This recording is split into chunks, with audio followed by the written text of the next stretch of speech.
The day I sold my invisible company for $4.7 billion was the same day my brother stood on stage at TechFuture announcing his revolutionary algorithm to the world. As his standing ovation echoed through the convention center, my phone buzzed with the final confirmation from my lawyers. The irony wasn't lost on me. While Jason basked in applause for an algorithm that would never work, I had just become one of the richest women in tech for an algorithm that already did. Not that anyone knew I was behind it.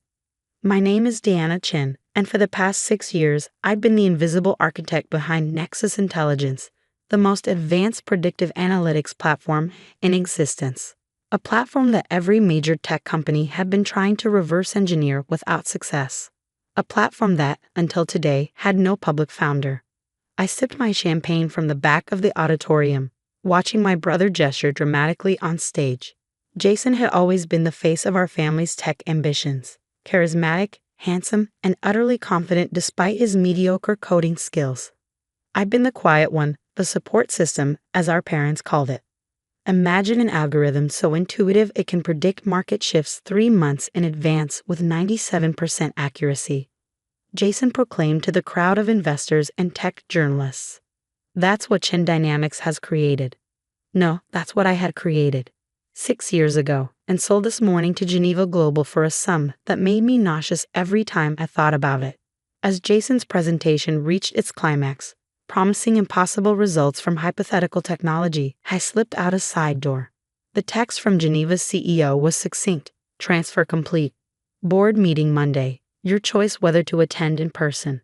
For 6 years, I had operated Nexus Intelligence through a maze of shell companies and digital proxies. I coded during sleepless nights, built server farms in anonymous warehouses, and hired remote teams who never knew who signed their paychecks. All while maintaining my public persona as a mid-level developer at a mediocre startup, listening to my brother and parents lament that I lacked ambition. The charade had begun as a necessity. 6 years ago, I pitched my algorithm concept to Chen Ventures, my family's investment firm. Jason, freshly appointed as CEO despite having 3 years less experience than me, had led the rejection. It's derivative, he denounced to the board, most of whom were family friends who'd watched us grow up. Diana has always been talented, but this lacks vision. My parents had nodded sagely. After all, Jason had the Stanford MBA and the TED Talk. I merely had the double PhD in applied mathematics and computer science from MIT. That night, instead of accepting defeat, I made a decision that changed everything. If my family couldn't see my vision, I would build it without them and without anyone knowing I was behind it. Nexus started small, just me, my savings, and a relentless work schedule. I created a fictional founder, Alex Gray, complete with a shadowy backstory as a reclusive genius. I hired remote developers using Alex's identity, each working on isolated components so no one could grasp the full architecture. I set up secure servers in 3 countries, and I kept showing up to my day job, listening to industry gossip about the mysterious Nexus Intelligence that was outperforming every competitor. The tech world became obsessed with Alex Gray. Who was this unknown savant?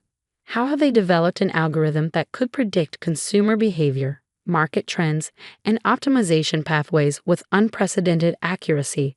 The mystery only enhanced Nexus's value.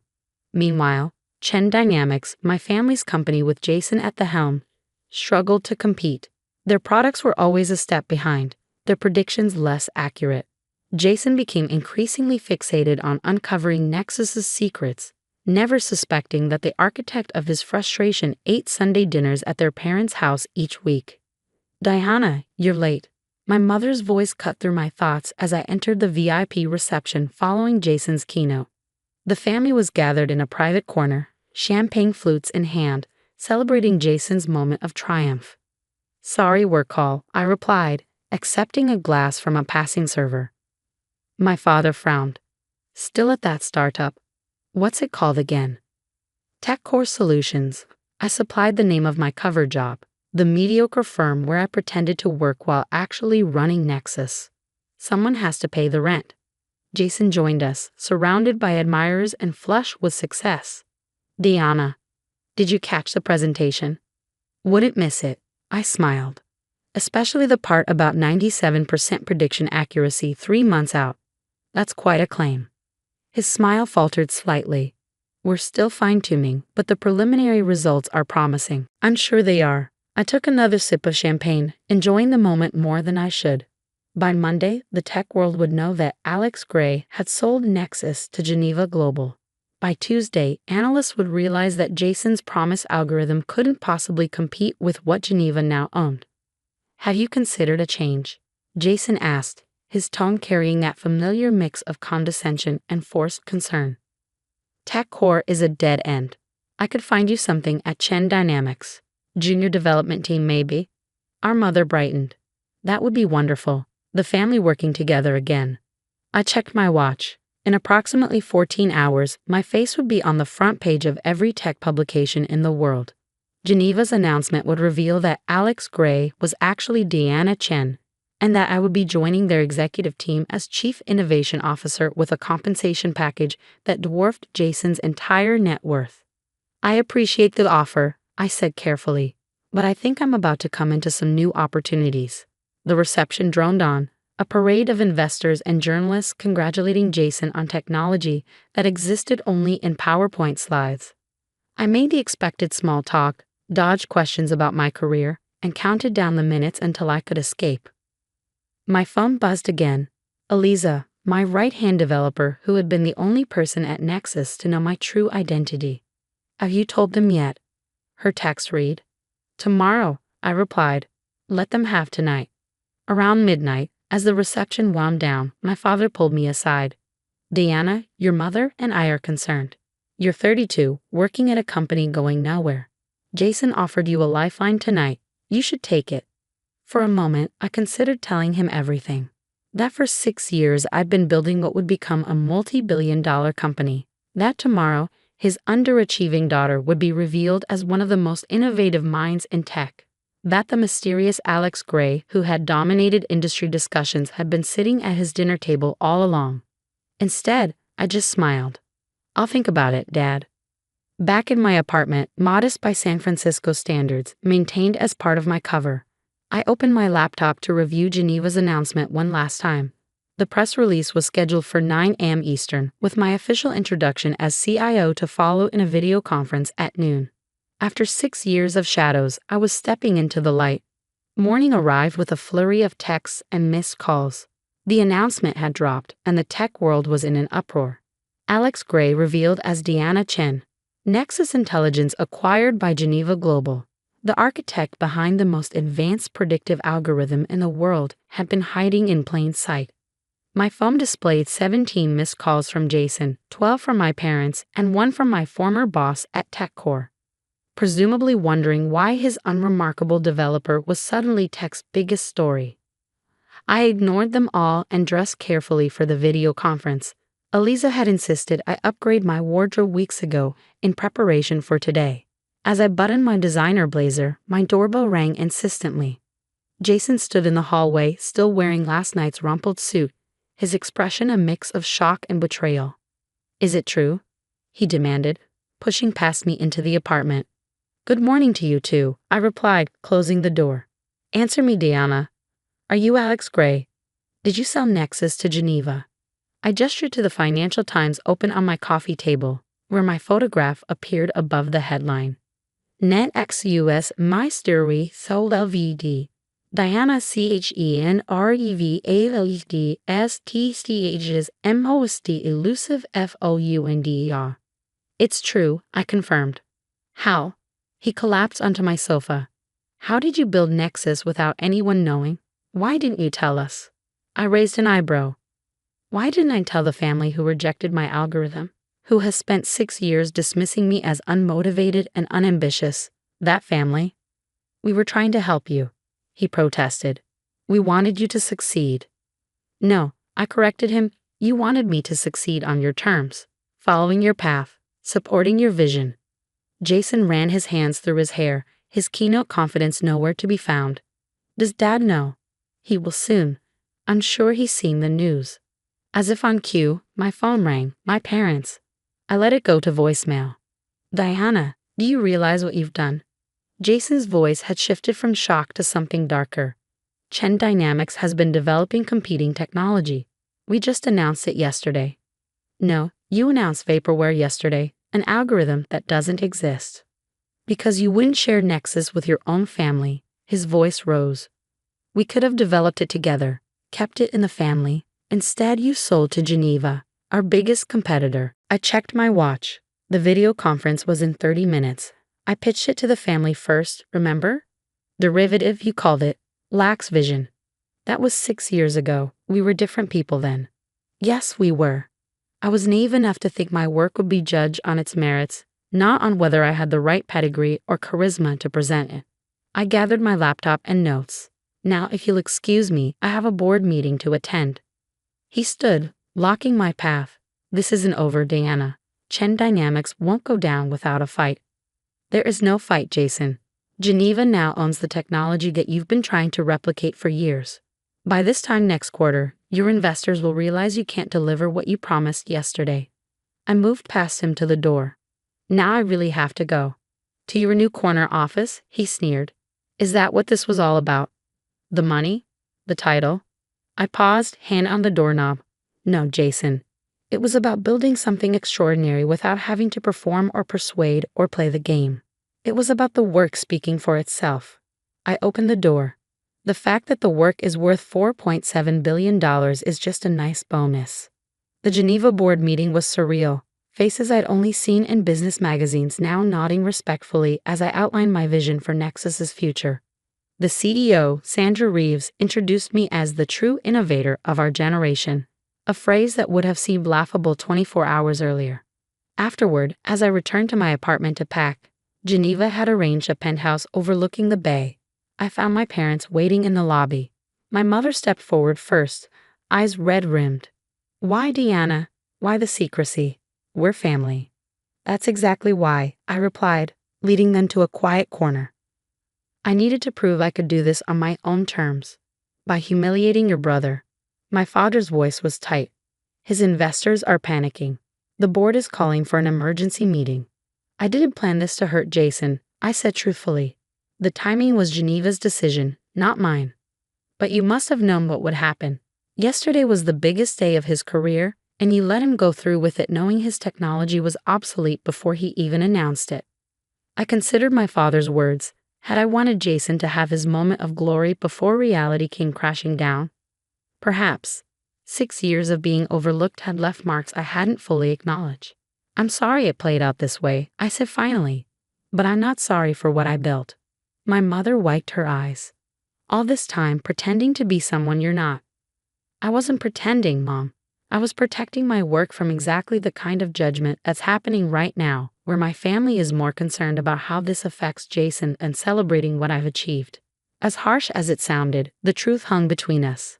In their eyes, my success would always be viewed through the lens of how it impacted the family reputation and Jason's career. We need to discuss damage control, my father said. A family statement, perhaps. Frame this as a collaborative effort that. No, I interrupted firmly. There will be no reframing. Nexus is mine. I built it. I sold it. And now I'm going to lead its next phase at Geneva. So that's it. My mother's voice broke. You're choosing this company over your family? I'm choosing my truth, I corrected her. And my future. The transition to Geneva happened quickly. Within weeks, I had moved into my new office and apartment, begun integrating Nexus technology into Geneva's platform, and assembled a dream team of developers who now knew exactly who they were working for. Jason resigned from Chen Dynamics after their stock plummeted following the revelation that their promised algorithm was years behind what Geneva now owned. My parents gave a strained interview to Tech Insider, claiming they had always known Diana had something special in development, but respecting my wish for independence. 6 months later, as Nexus-enhanced Geneva products dominated the market, I received an unexpected visitor at my office. Jason looked different, humbler, less polished, with the beginnings of a beard and casual clothes replacing his usual bespoke suits. Nice view, he said, gesturing to the panoramic windows overlooking the bay. It's not bad, I agreed, watching him carefully. What brings you here, Jason? He handed me a thumb drive. I've been working on something, not competing with Nexus. I learned that lesson. Something different. Complimentary even. I'd like your opinion. My opinion? I couldn't keep the surprise from my voice. Since when do you value my opinion? He sat down heavily in the chair opposite my desk. Since I spent 6 months rebuilding my life after my little sister revealed herself as the tech genius our family never recognized. He met my eyes. I've had to do a lot of thinking about why I never saw what was right in front of me. I turned the thumb drive over in my hand. And what conclusion did you reach? That I was so busy being Jason Chen, wonderkind and family golden child, that I couldn't see past my own reflection. He gestured to the drive. There's no pitch deck on there, no fancy graphics. Just code. Good code, I think. Maybe even great code. But I'd like someone I trust to tell me the truth. And that's me. After everything. Especially after everything. He stood to leave. You're the only person I know who has never been impressed by the Chen name, the family connections, or the charm offensive. You just see the work. After he left, I plugged in a drive, expecting to find another half-baked concept wrapped in marketing language. Instead, I discovered something genuinely innovative, a security framework that could complement Nexus's predictive capabilities in unexpected ways. That night, I called Jason for the first time since the Geneva announcement. It's good, I told him without preamble. Really good. Have you shown it to anyone else? No, his voice carried a new caution. I wanted your verdict first. Smart move. We should talk about it. Properly. A pause. We?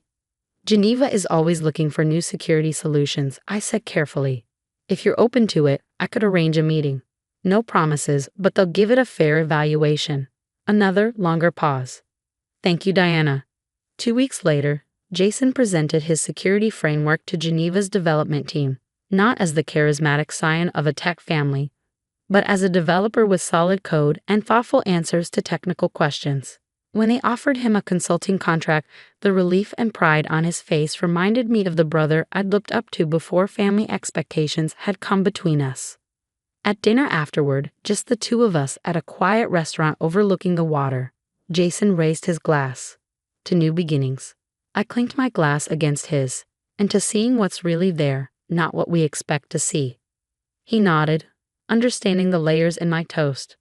I've been thinking about what you said, about building something extraordinary without having to perform or persuade. I never realized how exhausting it was always being on stage. And I never realized how exhausting it was always being in the shadows, I admitted. Turns out neither extreme was sustainable. So what now? You're the visible genius and I'm the one starting over, Jason said, swirling his wine thoughtfully. I considered his words carefully. Maybe we both needed this reset. You to build something authentic without the family name opening doors, and me to stop hiding my light. The truth is, neither path was healthy. I reached across the table, taking my brother's hand in a gesture that would have been unthinkable 6 months ago. Geneva's security division could use someone with your perspective. Not as Diana Chen's brother, but as a developer with genuine talent who took a humbling fall and built something better from the ruins. Our eyes met with new understanding as the sun set over the bay, casting everything in transformative golden light. The algorithm that matters most isn't predictive technology, I said softly. It's learning to recalculate when life changes the variables. And I think we're both finally getting better at that. Jason smiled, not his practiced keynote smile, but something real and a little broken and infinitely more valuable. To recalculating, he said, raising his glass once more. And as we clinked glasses again, I realized that my greatest achievement wasn't selling an invisible company for billions or finally stepping into the spotlight. It was finding a way back to the truth between us after years of operating from different codes. Oh no! Mom fell down the stairs at home and got hurt.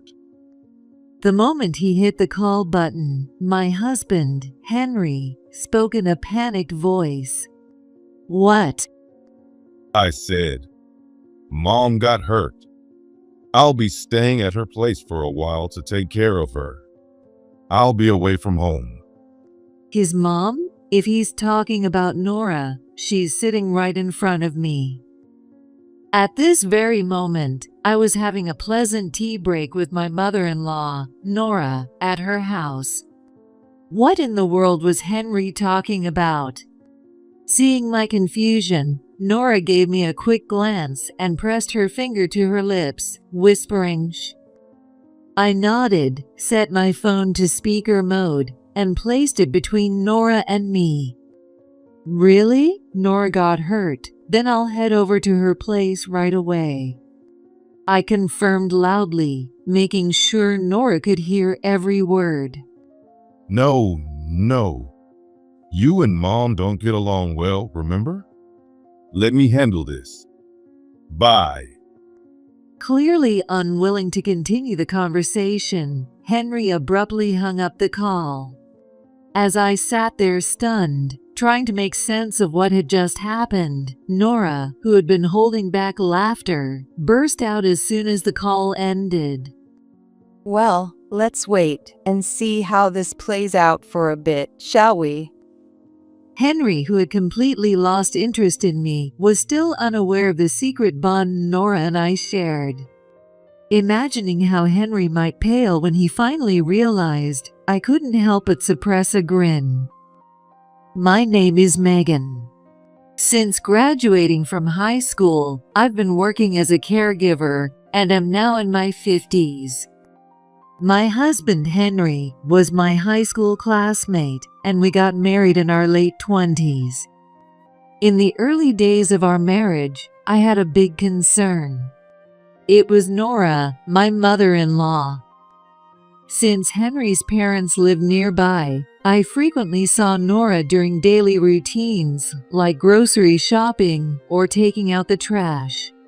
Of course, I always greeted her with a smile, but Nora always ignored me. Knowing she was highly educated and had once been a globe-trotting career woman, I assumed she disapproved of me, a mere high school graduate, as her son's wife. But as it turns out, I was completely wrong. One day, Nora confronted me about frequently being out late at night.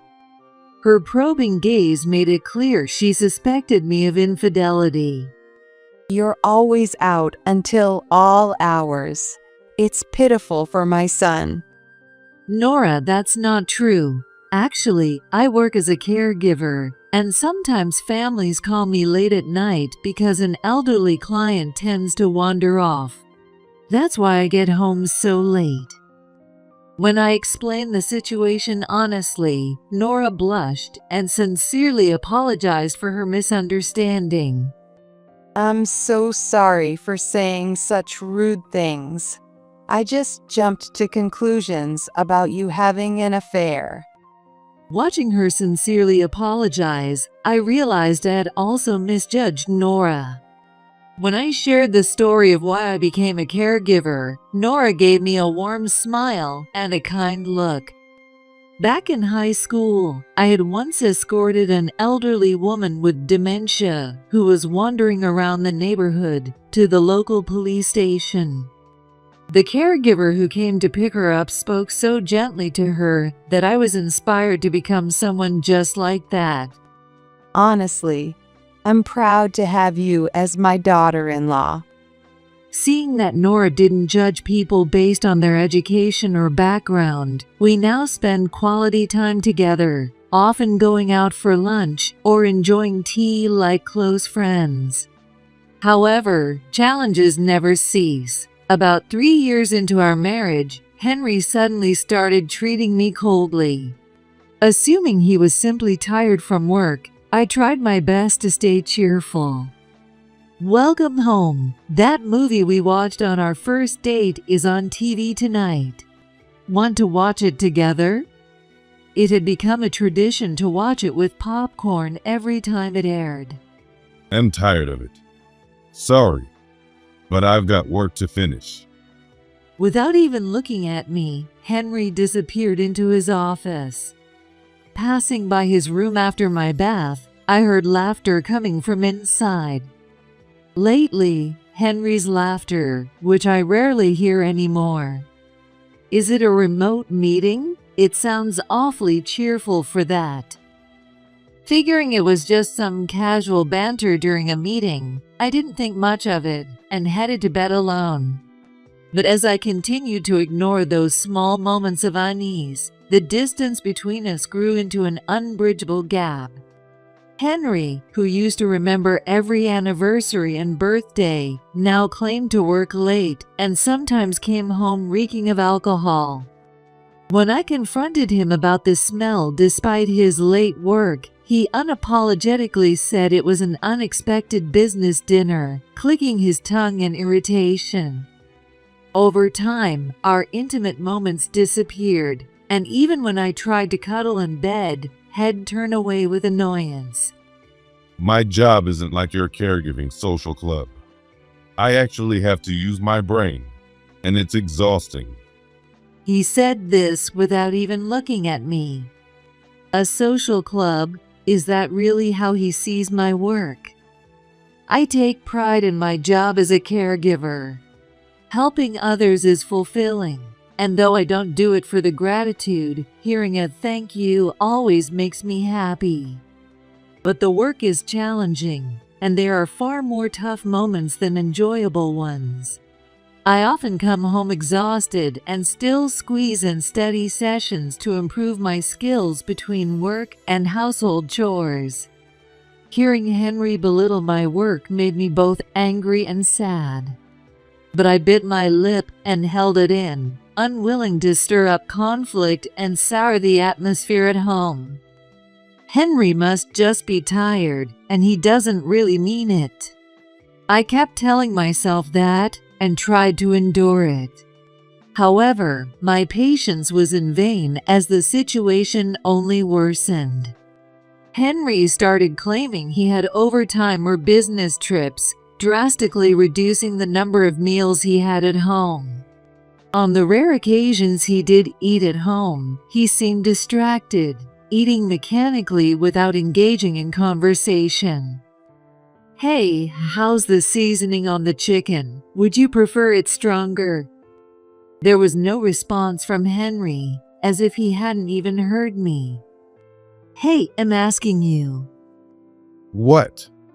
When I repeated my question about the seasoning, Henry glanced at his phone, which he had placed out of my sight, with an expression that screamed indifference. Chicken. Oh, whatever. As long as it's edible. Then suddenly standing up, he mumbled something about a call from work and quickly retreated to his office, leaving his half-eaten meal behind. Henry never came out of his room, and I let out a sigh as I stared at the meal he had left more than half uneaten. I made Henry's favorite dinner to cheer him up after working late and coming home late. If he wasn't going to eat, the least he could have done was let me know. I wrapped the leftovers in plastic wrap and put them in the fridge, deciding to pack them for my lunch the next day. The following night, Henry came home completely drunk at 2 a.m. That was the last straw for me. "Hey, if you're going to be this late, could you at least let me know?" It wasn't an unreasonable request. A single message would have sufficed. A last-minute job came up. Stop nagging me. I'm exhausted. Henry snapped, sloppily kicking off his shoes and dramatically covering his ears with his hands.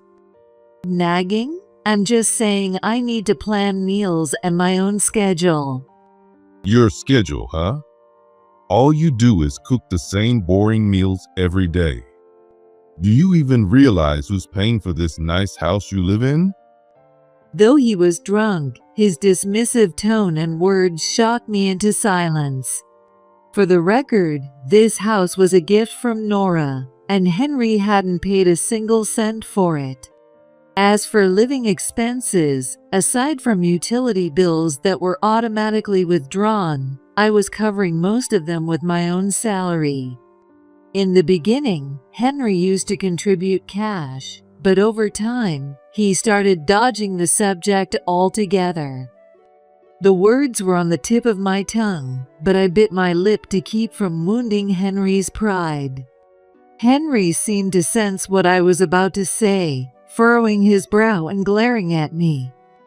As his right arm moved, I instinctively flinched, fearing he might hit me. However, he suddenly let out a laugh, and when I looked up, he was smirking at me mockingly. Well, not like your broke parents contributed a dime. The words stung as much as any blow. What did you just say? I could barely speak, enraged at how he insulted the parents who had lovingly raised me. Sure, my family wasn't wealthy, but they had offered to help, only for Henry to decline. I still remember the mixed expressions of gratitude and guilt on their faces. Just marrying Megan makes me the happiest man alive. Back then, he'd said those words, wrapping his arm around my shoulder. I had felt proud of my choice to marry him. Now, stunned into silence, I watched as Henry coldly barked, "Beth," before retreating to his room. From that day on, Henry began staying at business hotels at least once a week, despite not being on business trips. And of course, he never bothered to inform me beforehand. He claimed it was due to a busy season at work, but how long could one season last? It had been over 6 months. One morning, as I ate breakfast alone as usual, Henry called. Hey, I'm at the station. Bring me a change of underwear and a clean shirt. What? I'm stopping by a client's place before work today. I can't. Well, then get here in 10 minutes. Ignoring my schedule completely, Henry hung up abruptly. Was I no longer his wife, but merely his servant? I glanced at the clock. It was already 8 a.m. Leaving my breakfast unfinished, I hurriedly packed the clothes into a paper bag, rushed out the door without makeup, and sprinted to the station. Breathless, disheveled, and gasping for air, I handed Henry the bag. Without a word of thanks, he snatched it from me. "Wait here," he commanded arrogantly, pointing at the ground before heading into the station restroom to change. Checking my phone, I saw it was nearly 8:30. I had promised to be at my client's place by 9. Finally, Henry emerged from the restroom, now freshly dressed. The paper bag Henry handed me was stuffed carelessly with the shirt and underwear he had just been wearing. He clicked his tongue in annoyance as he looked at me and said, At least put on some makeup. He sneered at my disheveled appearance and quickly headed toward the ticket gate. "It's your fault I look like this." I wanted to scream that at his retreating back, but I didn't have time to argue. Once again, I rushed off, hair flying, to the client's house. After finishing my work, I opened the bag with Henry's laundry at home. A sweet fragrance wafted out. At first, I thought it might be the scent of hotel soap, but it was too strong for that. It was definitely perfume. When I mentioned this to Henry upon his return, he visibly panicked. Oh, that. The woman next to me on the crowded train was wearing overpowering perfume. That's all. His eyes darted nervously as he rambled on, offering explanations I hadn't even asked for, which only deepened my suspicions. The next day, Henry came home unusually early, holding a pink paper bag. Actually, I've been looking for a perfume that suits you lately. That's probably why my shirt smelled like that. But it's not my birthday. Why? My confusion outweighed any happiness, and I instinctively furrowed my brows. What's the big deal? I don't need a special occasion, do I? Geez, you're so ungrateful. Annoyed by my reaction, Henry tossed his bag onto the couch and sulked. A few days later, while I was having tea with Nora at her house, Henry, who had claimed he had to work on his day off, called me.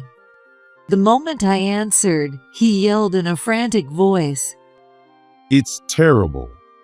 Mom fell down the stairs at home and got hurt. His dramatic tone was so exaggerated that his voice leaked from the phone speaker. His mom? But Nora's sitting right in front of me. Confused, I glanced at Nora, who gave me a knowing look and pressed her finger to her lips, saying, "Shh." I set my phone to speaker mode and placed it between us. Really? Did Nora get hurt? I asked again, making sure Nora could hear every word. Yeah, that's what I'm saying. All right, I'll head over to her place right now. Hearing that, Henry quickly stammered in a panicked voice. Wait, you don't get along with Mom, remember? Let me handle this. I'll stay at her place for a while to take care of her. I'm better suited for caregiving. I said it's fine. Bye. Clearly unwilling to continue, Henry abruptly ended the call. Nora, who had been holding back laughter, burst out laughing the moment the call ended. Let's wait and see how this plays out for a bit. Since Nora suggested it, I decided to go along with her plan. A week later, Henry came home briefly to pick up some clothes and other belongings. So, how's Nora doing? Pretending to be genuinely concerned, I asked with a supportive tone. Oh, the surgery went well. She'll be able to leave the hospital soon. I didn't hesitate to point out the inconsistency in his story. Wait, didn't you say she was recovering at home? Henry's face froze as he hastily began explaining. Yeah, well, she was rushed to the hospital for an emergency surgery. And while doing rehab, she fell and hurt her foot. Can you believe that?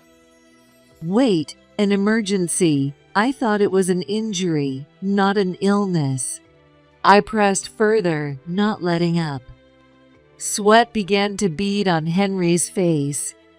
Lately, he'd been acting like the king of the house, but now he looked pitiful and desperate. I couldn't help but laugh. Suddenly, the door of the next room opened. Let's hear more about this story, shall we? Nora, who had been waiting in the next room, appeared with her arms crossed. Caught off guard by Nora's sudden entrance, Henry opened and closed his mouth like a fish out of water, unable to form words. You told me you two didn't get along. Henry still seemed to believe that Nora and I were on bad terms. It wasn't surprising, though. Over the past few years, Henry and I had barely had any meaningful conversations. I had tried to tell him several times that Nora had cleared up her misunderstandings about me, and that we'd developed a close, friendly relationship. But it was Henry who had been avoiding conversations with me. Suddenly, Henry let out a startled "oh," as if he'd thought of something. You misheard me when I said, Mom. I meant David. My senior coworker David slipped at home, had a bad fall, and got seriously injured. Henry's desperate excuse was unbecoming of a grown man, and I gave him a cold, piercing look.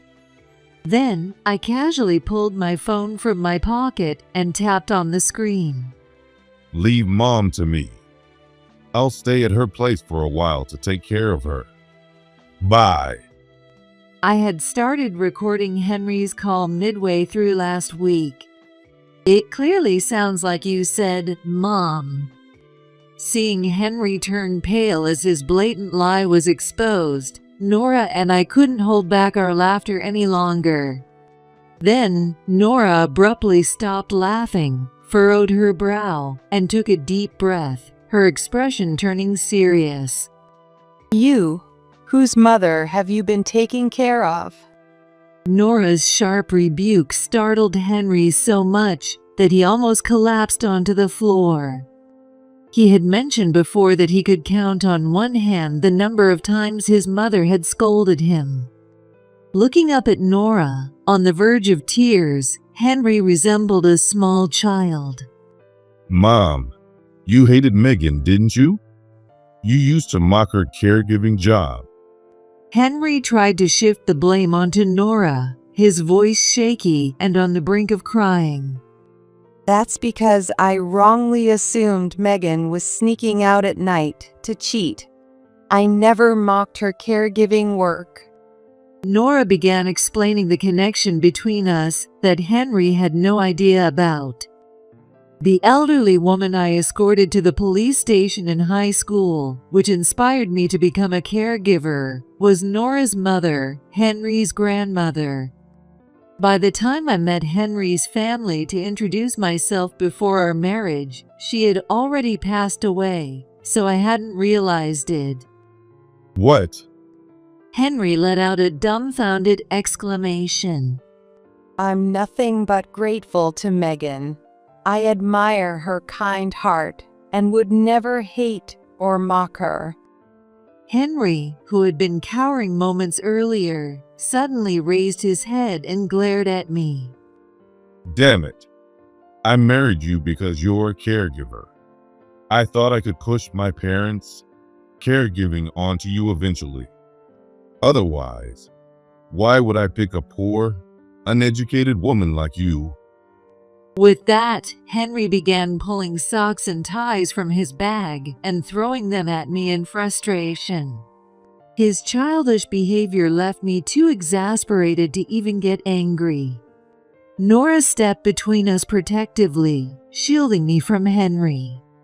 You're judging people based on their background? As Nora raised her hand as if to slap him, I gestured toward the clock, silently asking her to hold back. Nora, it's about time. Henry, this isn't over. You're right. Let's get to the main issue. Henry, now entirely defiant, clicked his tongue in irritation. Seriously? What else is there? Right on cue, our doorbell rang. Hello, I'm from Flower Garden. A lively young woman's voice came through, and when I opened the front door, there stood a woman in her early 20s holding a bouquet of flowers. I invited her inside. Although hesitant, she followed me, and as soon as she saw Henry sitting on the floor, she gasped in surprise. What, Henry? Wait. Henry let out a groan like a squashed frog when he saw her face. The florist alternated her gaze between Henry and us, her expression filled with suspicion. What's going on here? I have no idea. The woman demanded an explanation from Henry, who screamed in panic and bolted into the next room, locking the door behind him. I don't know you. You've got the wrong person. We're strangers. His shaky tone made it obvious how flustered he was. It's me, Scarlett. We were together this morning, remember? You've got the wrong person. Scarlett, as she introduced herself, continued speaking to Henry through the door, but he remained silent.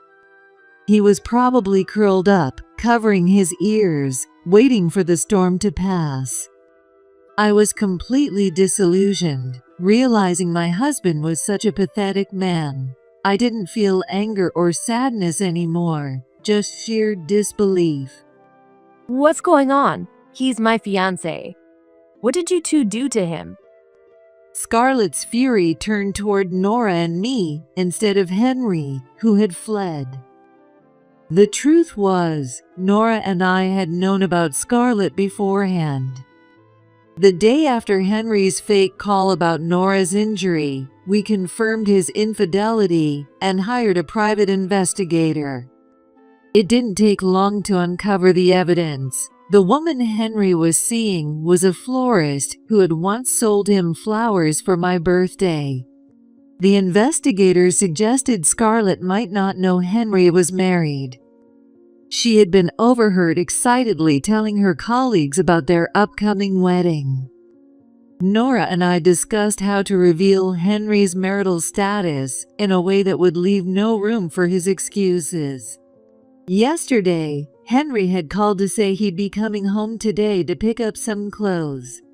I immediately contacted Nora, and we quickly placed an order for a bouquet at the flower shop where Scarlett worked.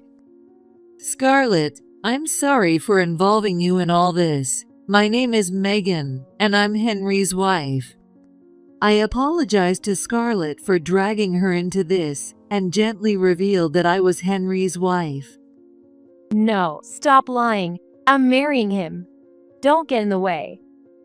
Seeing how Scarlett didn't believe me, I knew this plan was the right choice. If we had only told her, she likely wouldn't have believed Henry was married. I showed Scarlett the wedding album I had prepared on the table. She gasped softly, hesitated, then cautiously took the album and slowly flipped through the pages. When she handed it back to me, she bit her lip and clenched her fists, struggling to hold back tears. The next moment, Scarlett apologized sincerely to me. I didn't know. I'm so sorry. Watching her apologize so sincerely, I felt a fresh surge of anger toward Henry for deceiving such an honest young woman. Henry, come out right now. Scarlett yelled toward the room Henry had locked himself in, pounding on the door with her clenched fist. Even in this situation, Henry stayed silent.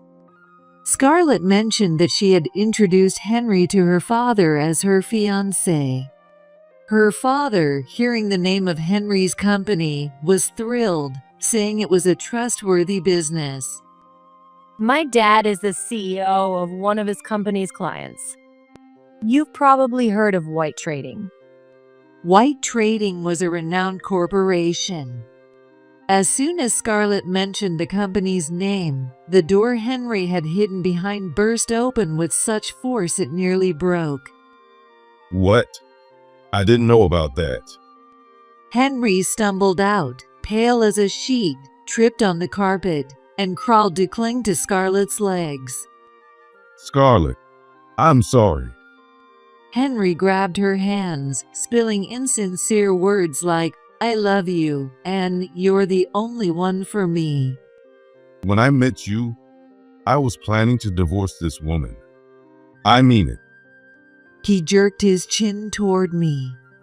As expected, this woman referred to me. Unbelievable. I'm so glad I didn't end up marrying a jerk like you. Scarlett turned to me. Megan, thank you for telling me. Scarlett, now furious on my behalf, brushed Henry's hands off as if they were something filthy. Fine. I get it. I really wanted to marry Scarlett. But if she doesn't want me, I'll break it off. Despite the disastrous situation, Henry's expression betrayed a hint of relief, as if he thought this was the end of it. What a cowardly man. However, Scarlett's next words sent Henry plummeting into despair. End of it? Hardly. You deceived me and my father.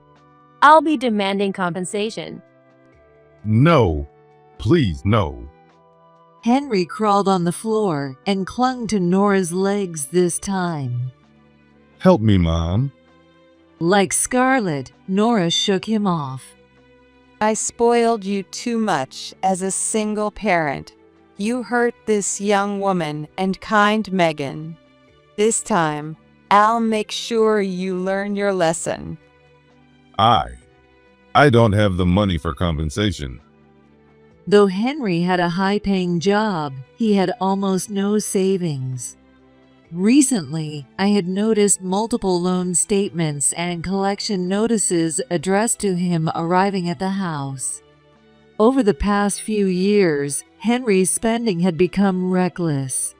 He had tailored luxury suits, shopped at upscale international boutiques, and visited salons frequently, obsessing over his appearance. Looking back, it was all likely to impress young Scarlett. Despite all that, Scarlett now glared at Henry with hatred, her shoulders trembling with anger. I'll contact you through my lawyer about what comes next. Don't ever show your face around me again. Scarlett told Henry firmly and left. As we watched her go, Nora and I turned back to Henry. When Nora called his name, Henry flinched visibly. You're just like your father, not just in looks, but in everything you've done. Apparently, Henry's father, Nora's former husband, had also cheated with a younger woman, fathered a child out of wedlock, and eventually abandoned the family. Leaving behind a hollow shell of a man, Nora and I walked out. Unwilling to stay under the same roof as Henry any longer, I decided to stay at Nora's house for a while. The next day, Scarlett contacted me. She said she had found my number on the flower shop's order slip and decided to call. She told me her father had already called Henry's company to lodge a formal complaint. Scarlett's father even threatened to terminate their business relationship, and the company's executives had to work hard to appease him. Though the partnership was saved, Henry was held responsible for the damage to the company's reputation and was demoted to a subsidiary in a rural area of Southeast Asia. As for Scarlett, she sued Henry and secured the compensation she demanded. Megan, I'm really sorry for everything. You're the only one for me. Please come with me. Drowning in debt from alimony payments and credit card loans, and now forced to relocate alone to a rural village overseas, Henry clung to my hand, tears and snot streaming down his face, begging for reconciliation. I can't go with you. I have my caregiving job here. Work hard and make sure you pay Scarlett her alimony. I placed the divorce papers on the table, packed my things, and left the house. I didn't ask for alimony for myself. I didn't want to burden Nora, and I knew I could live comfortably on my own income. A few months later, I passed the exam to become a certified caregiver. Nora, who was no longer technically my mother-in-law, celebrated as if it were her own success. Even now, Nora and I enjoy having tea and chatting whenever I have a break from work. We've formed a deep friendship that goes beyond the ties of in-laws. Sometimes we look back on the past, but we never dwell on it. Both of us face forward, enjoying our new lives. What on earth are you doing? When I went to visit Luke in the hospital, I couldn't believe what I saw. Luke wasn't resisting. In fact, he was responding to her kiss. It was unmistakably a scene of infidelity. Oh, so you found out. Spying on us like that is such a bad habit. So, you caught us. Well, you and I are practically strangers now. Don't bother contacting me while I'm still in the hospital. When confronted about his affair with Jessica, Luke didn't apologize. Instead, he arrogantly demanded a divorce from me. Fine. I understand. I no longer had any love for Luke. I picked up the divorce papers that had fallen to the floor and left the hospital room. 3 days later, I started receiving numerous calls from Luke. My voicemail was filled with his messages. Please, I'm begging you, if you don't help me, Luke had completely changed his attitude, pleading for my help. He must have never imagined that the woman he had looked down on and mocked would hold his life in her hands. However, unable to forgive Luke for his betrayal with Jessica, I ignored his messages and refused to answer the calls. Luke would end up regretting his actions deeply. My name is Michelle, and I am a stay-at-home wife. My husband, Luke, used to be my colleague at the company where I worked. Although we occasionally talked about work, we were just acquaintances until we happened to sit next to each other at a company party. That night, we hit it off, started dating, and eventually got married. I've always been a shy person, and I was hesitant about starting a relationship with Luke. The one who encouraged me was my sister, Jessica. Jessica got married before me and became a great confidant whenever I struggled with relationship issues. When Luke proposed, I was unsure, but Jessica gave me the nudge I needed. Thanks to her support, my reserved nature didn't hold me back, and I successfully tied the knot with Luke. Our newlywed life started off happily. Luke is cheerful and outgoing, and he often took me to various places to make me smile. He treated me to dinners at fancy restaurants, gave me gifts on special occasions, and his thoughtfulness deeply impressed me.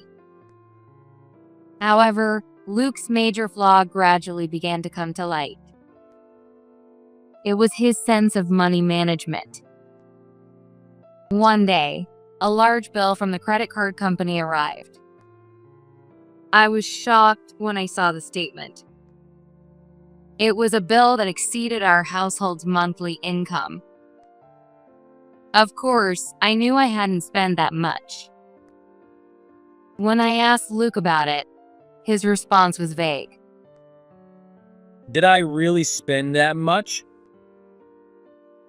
Was it fraud? Suspecting a crime, I consulted the credit card company and the police. However, the investigation revealed that Luke himself had made the charges. What on earth is going on? Why didn't you just tell me the truth when I asked? Shocked by the lies, I confronted Luke harshly. But Luke just laughed it off, not seeming to take the situation seriously. Well, if I told you the truth, you'd just get mad. Don't worry, I'll make more money to cover it. Make more money? The bill is more than your income. At this rate, we'll be in debt, not saving anything. Stop nagging. I should be able to spend the money I earn however I want. Why don't you go back to work too? We talked about this before. We decided I'd quit my job and focus on getting pregnant because we wanted kids. Did I say that? Well, since we don't have enough money now, you'll just have to work. You can't expect to sit around while I do all the hard work. A few years after marrying Luke, I had left my job. We had found out that having children wouldn't be easy for us.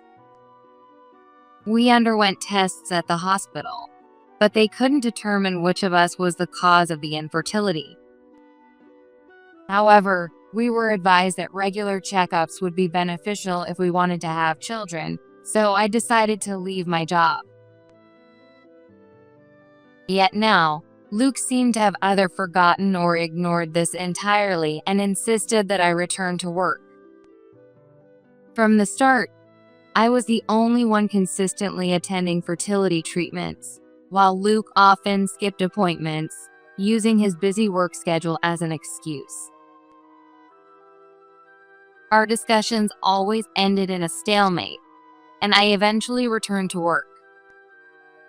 Since my previous workplace didn't have any openings, I started a part-time job nearby.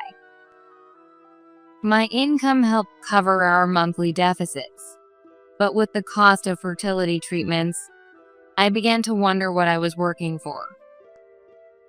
Unaware of how I felt, Luke continued his reckless spending. Whenever I suggested cutting back on expenses, he'd snap at me, telling me to stay out of his business. Day by day, my distrust in Luke grew.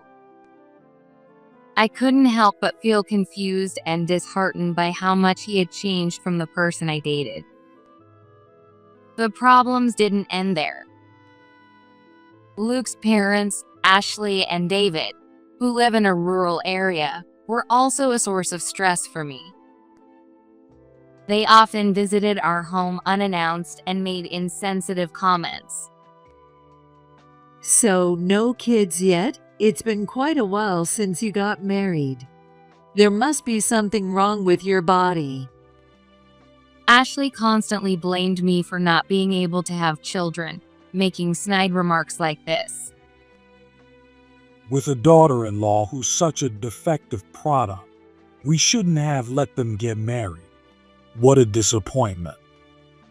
David was also harsh, criticizing me in a condescending tone. She's not cooperating in trying to have kids. The doctor said the cause of our infertility was unknown. So, it wasn't necessarily my fault that we couldn't have children. However, instead of defending me, Luke sided with his parents, blaming me for the situation.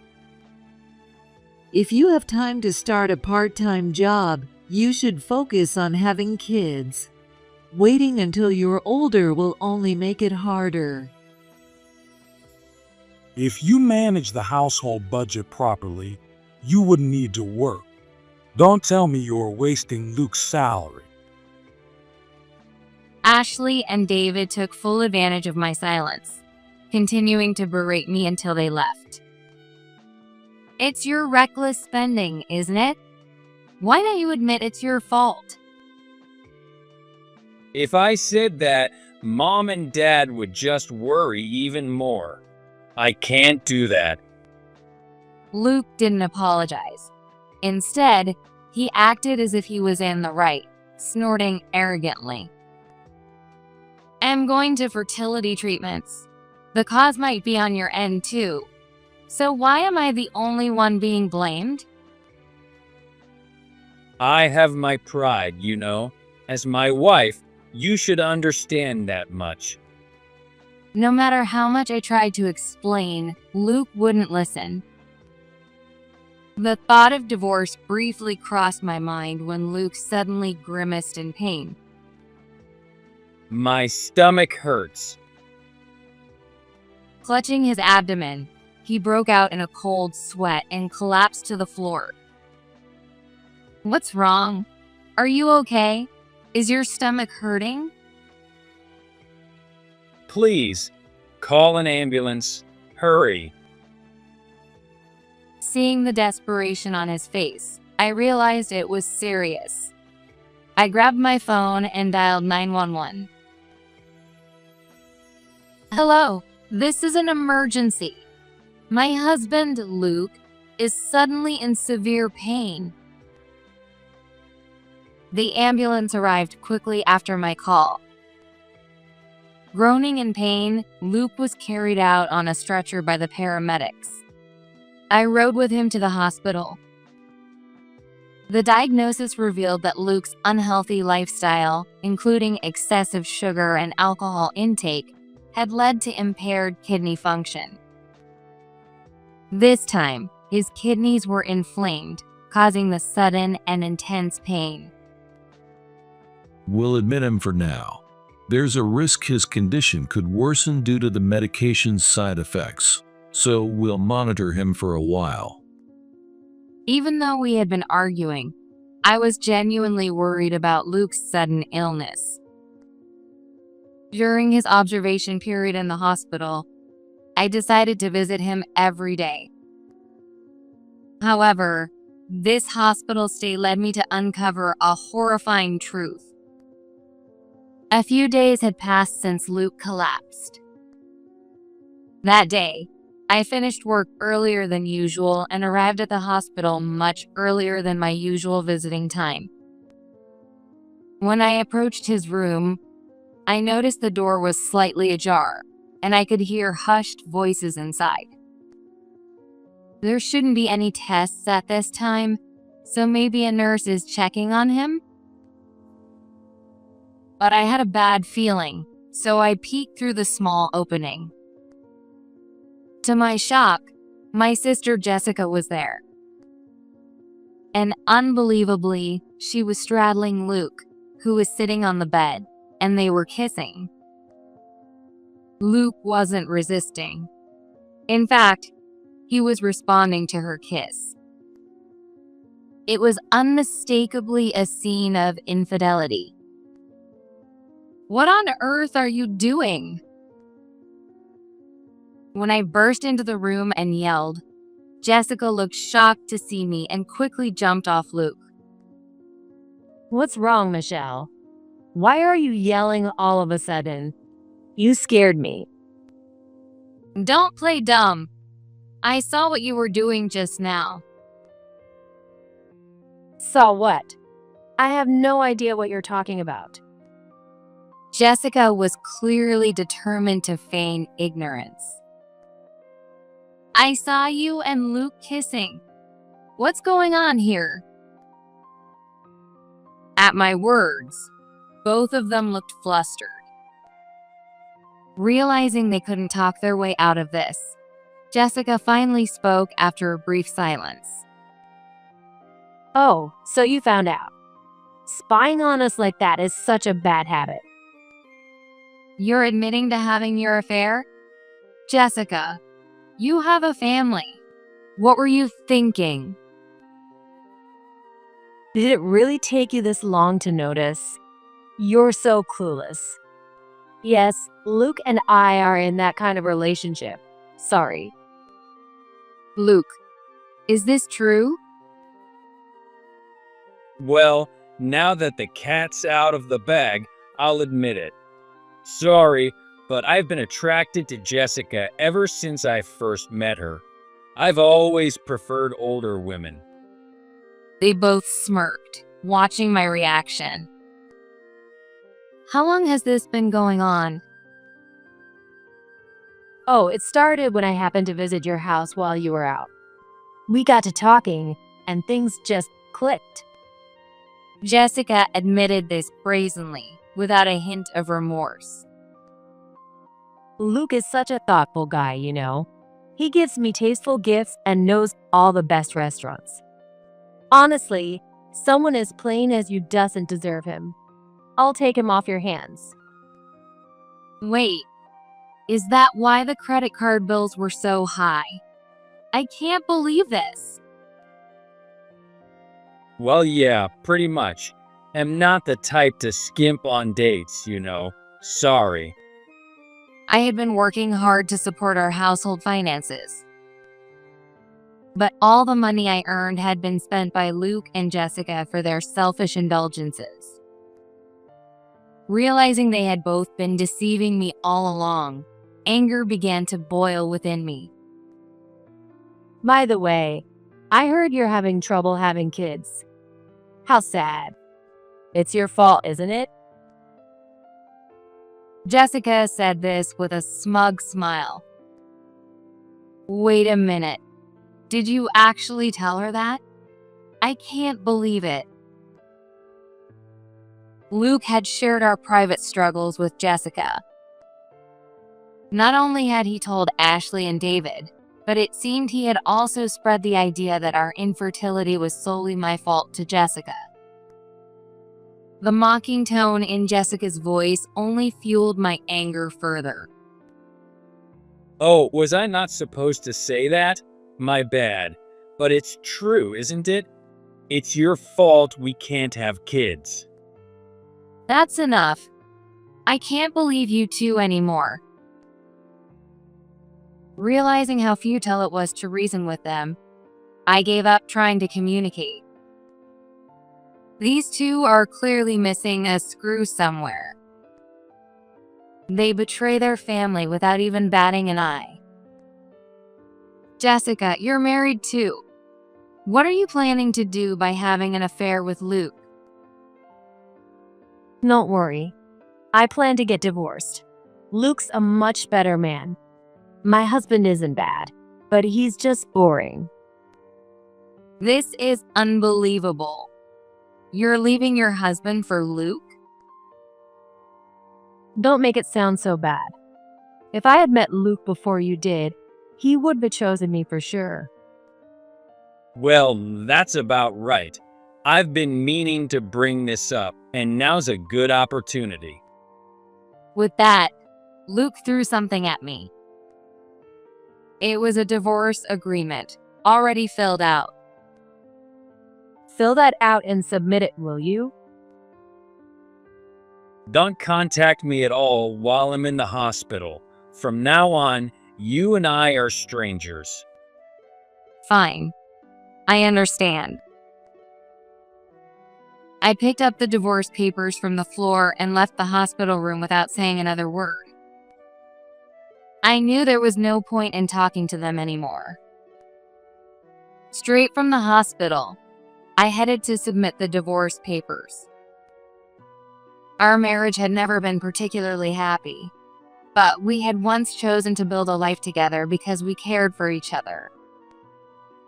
I never imagined it would end so abruptly and coldly. Carrying a heavy heart, I returned alone to an empty home. 3 days later, my phone started ringing repeatedly with calls from Luke. Even though he told me not to contact him while he was in the hospital, what's going on? Thinking it couldn't be anything good, I decided to ignore the calls. However, after ignoring the calls, the hospital where Luke was admitted called me instead. Even though we were getting divorced, from the hospital's perspective, I was still his spouse. Something must have happened to Luke. Hello.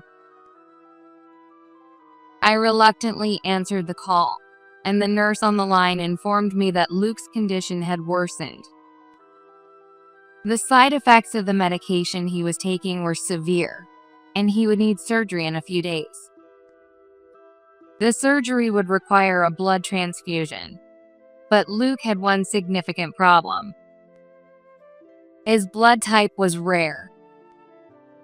It was not only difficult to source, but the blood bank had very limited stock. If the surgery had been planned in advance, it wouldn't have been an issue, but for an emergency surgery, they didn't have enough blood available. At the moment, only one person was a viable donor for Luke. That person was me.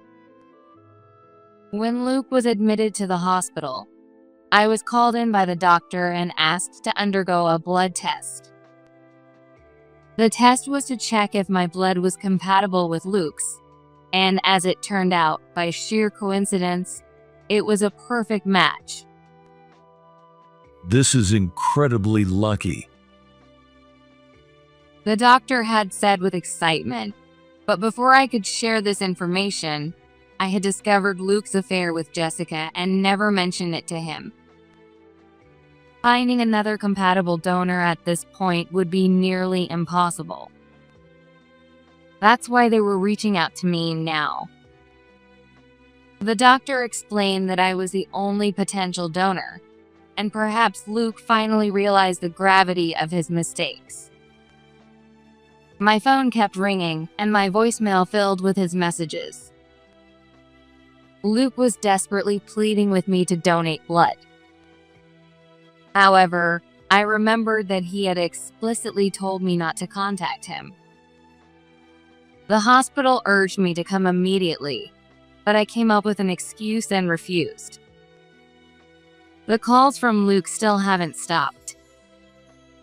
On top of that, Jessica has started calling me as well. Their voicemails are filled with angry outbursts. Hey, why aren't you answering your phone? Get to the hospital now. What are you doing? He's your husband. Are you going to let him die? Even after hearing their voicemails, I had no intention of going to the hospital. I wasn't kind enough to save someone who had humiliated me so thoroughly. I no longer had even a shred of love left for Luke. Do you not care what happens to me? What kind of wife are you? Luke conveniently referred to me as his wife, but he was the one who had handed me the divorce papers. I had already submitted the divorce papers, and now that we were nothing more than strangers, demanding that I donate blood was completely unreasonable. Please, I'm begging you. If you don't help me, Luke's voicemails grew increasingly desperate and weak. He probably never imagined that the woman he had belittled and betrayed would now hold his life in her hands.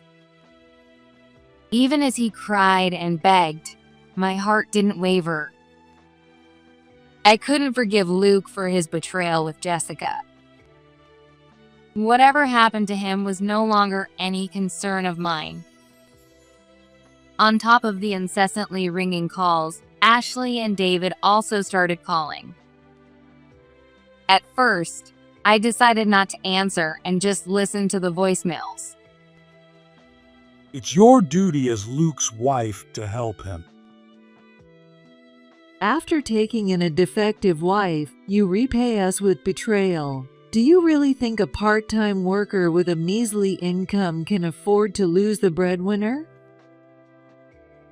However, Ashley's outrageous remarks finally pushed me to pick up the phone. With all due respect, don't you think you're misunderstanding something? Luke, the breadwinner? You're speaking without knowing the facts. I couldn't stay silent after hearing Luke being called the breadwinner. The truth was, Luke's entire paycheck had become his personal spending money, while I was the one covering all our household expenses every month. That's nonsense. There's no way that could be true. Oh, really? If you think I'm lying, would you like to see the monthly credit card statements? I'm sure you'd be quite shocked. Don't get so full of yourself just because you work part-time. Stop lying about paying the bills. Well, for your information, I'm now working full-time. I had no choice but to get a full-time position to cover the deficits every month. All thanks to Luke's debts. Full-time? You? Since they had always looked down on me, they couldn't believe that I was the one primarily supporting our household. But regardless of whether they believed it, it was the truth. Without my desperate efforts to transition from part-time to full-time, we would have been drowning in debt long ago. By the way, the money Luke sent you as remittances? That was all from my earnings. Luke had been sending money to them to keep up appearances, but he only used his own income at the beginning. Once his credit card bills started piling up, I ended up being the one to cover those payments. Ashley and David fell silent, either unable to process what I had said or too shocked by the truth about Luke. Seeing no point in continuing the conversation, I hung up the phone. Tired of the endless calls from every direction, I turned off my phone. It infuriated me how everyone demanded things from me without caring about my situation. There were many things I needed to think about, but for now, I just wanted to rest. Since I couldn't relax at home, I decided to go to my parents' house. Thankfully, it was only about a 30-minute drive away. When I arrived, I heard arguing coming from inside. It was my dad and Jessica's voices. Dad, you have to convince Michelle. If she doesn't help, Luke will be in serious trouble. Why are you, who isn't even his spouse, saying this? My dad sounded confused. Sorry, but I have no intention of donating blood. As I stepped into the room, Jessica immediately lashed out at me. What are you doing? Get to the hospital now, you heartless woman. What's going on? I can't make sense of this. Explain everything clearly. I told my dad everything about Luke's surgery and Jessica's affair with him. Hey, did you really have to say all that? Jessica shrieked hysterically, clearly unprepared for me to expose everything. What? You cheated on your husband with Luke? As expected, my dad was furious when he learned about Jessica's relationship with Luke. Jessica's husband was a manager for one of my dad's company's key clients. Eager to marry into wealth, Jessica had willingly tied the knot but had been having an affair with Luke behind the scenes. Although Jessica confidently said she would get divorced easily if her infidelity were to be exposed, it would cause a significant blow to my dad's business. Are you trying to disgrace me? I won't allow you to get a divorce. I can marry whoever I want. I found true love. Jessica seemed completely enamored with her relationship with Luke. If that's how you feel, then do whatever you want. But don't ever come back here again. I disown you. My dad firmly shut her down. Jessica, however, seemed delighted, as if her stance had been validated. You don't have to tell me twice. I'm going to build a happy home with Luke. Goodbye. Throwing out those parting words, Jessica walked out. Not long after, a compatible blood donor was fortunately found, and Luke's surgery went smoothly. The donor turned out to be Luke's uncle, Edward, but this brought its own set of complications for Luke. You owe your life to me. Remember that. Edward was Luke's boss at work, and he began leveraging his position to assign Luke the most difficult tasks, reminding him of the favor. At first, Luke reluctantly complied, but the unreasonable demands eventually pushed him to his breaking point, and he resigned. After being discharged from the hospital, Luke reportedly married Jessica right away, but his resignation marked the beginning of an unhappy newlywed life for the two of them. You quit your job. How are we supposed to survive now? What choice did I have? If I'd stayed there, they would have kept exploiting me. Don't worry, I'll find a new job soon. But Luke's plans didn't pan out, and he struggled to find new employment. This was actually due to behind-the-scenes efforts by my dad and Jessica's ex-husband. Luke was rejected at the application screening stage, not even making it to interviews, which must have left him feeling increasingly desperate. He applied to any job he could find, regardless of the industry, but still failed to secure a single offer. Losing all motivation, Luke eventually became a shut-in.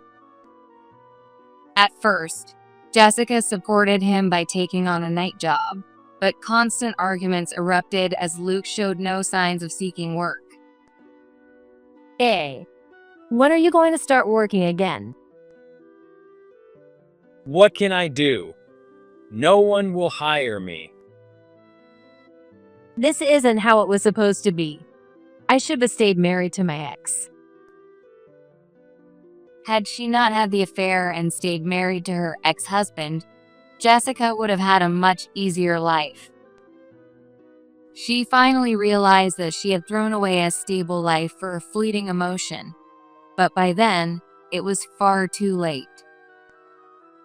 Though she had once declared to my dad that she had found true love, Jessica and Luke's relationship quickly grew cold. Their once fiery romance ended in a massive fight, leading to a breakup. Their marriage lasted only a few months. After breaking up with Luke and losing her source of income, Jessica turned to my dad for help, but he slammed the door in her face. I only have one daughter. Get out of here immediately. Please, help me, Dad. I'm begging you. Crying and apologizing outside the house, Jessica pleaded for forgiveness. But my dad refused to forgive her for destroying my family and selfishly divorcing her husband. Seeing that my dad wouldn't budge, Jessica had no choice but to leave in defeat.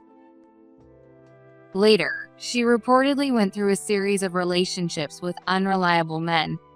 But at some point, she called me, excited to announce she was marrying a wealthy man. My life may have been ruined because of you, but now I'm finally winning. Aren't you jealous? I was stunned at her lack of remorse. But sometime later, it turned out that Jessica's new husband was actually a con artist. Jessica had been spending most of her income from her job in the nightlife industry on him. But as soon as marriage talks began, he vanished. She lost all her savings and was left completely broke. It was a miserable outcome, but perhaps now she truly understood the pain of being betrayed by someone she trusted. As for Luke, he turned to Ashley and David for help and moved back in with them. However, his return put a financial strain on their savings-based lifestyle. They reportedly sighed in frustration, wondering when Luke would leave. Luke managed to get hired for a temporary cleaning job, the only position he was offered. However, his income was significantly lower than before, and with his habitual overspending, he showed little intention of cutting back. Luke eventually began accumulating debt instead of savings, and Ashley and David started using their savings to pay off the monthly interest on his loans. Their financial situation quickly spiraled, and they were eventually forced to sell their house. Because of you, we had to sell our home. You idiot son. I'm sorry. I'll change and work harder from now on. I promise. They ended up moving into a rundown, cramped public housing unit. Ashley and David had once been eager for a grandchild, but it's unlikely they'll ever see that day. Luke, a dependent and reckless spender, now has very slim chances of ever marrying again. After my divorce from Luke, I was determined to remain single, convinced that I was done with relationships for good. However, after becoming single, I took up a new hobby, hiking, and I met Jacob through a hiking club. We quickly bonded and eventually decided to get married.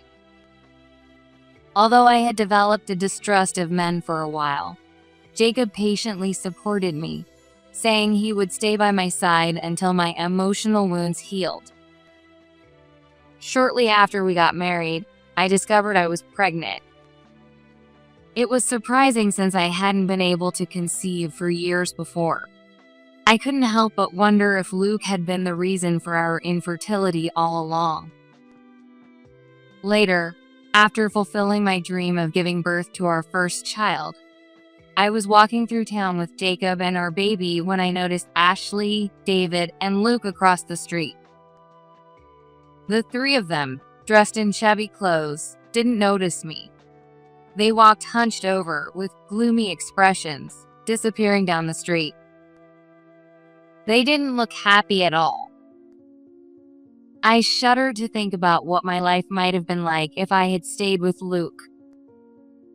In fact, I began to feel that I might have been lucky that Jessica's affair allowed me to sever ties with those awful people. Something wrong?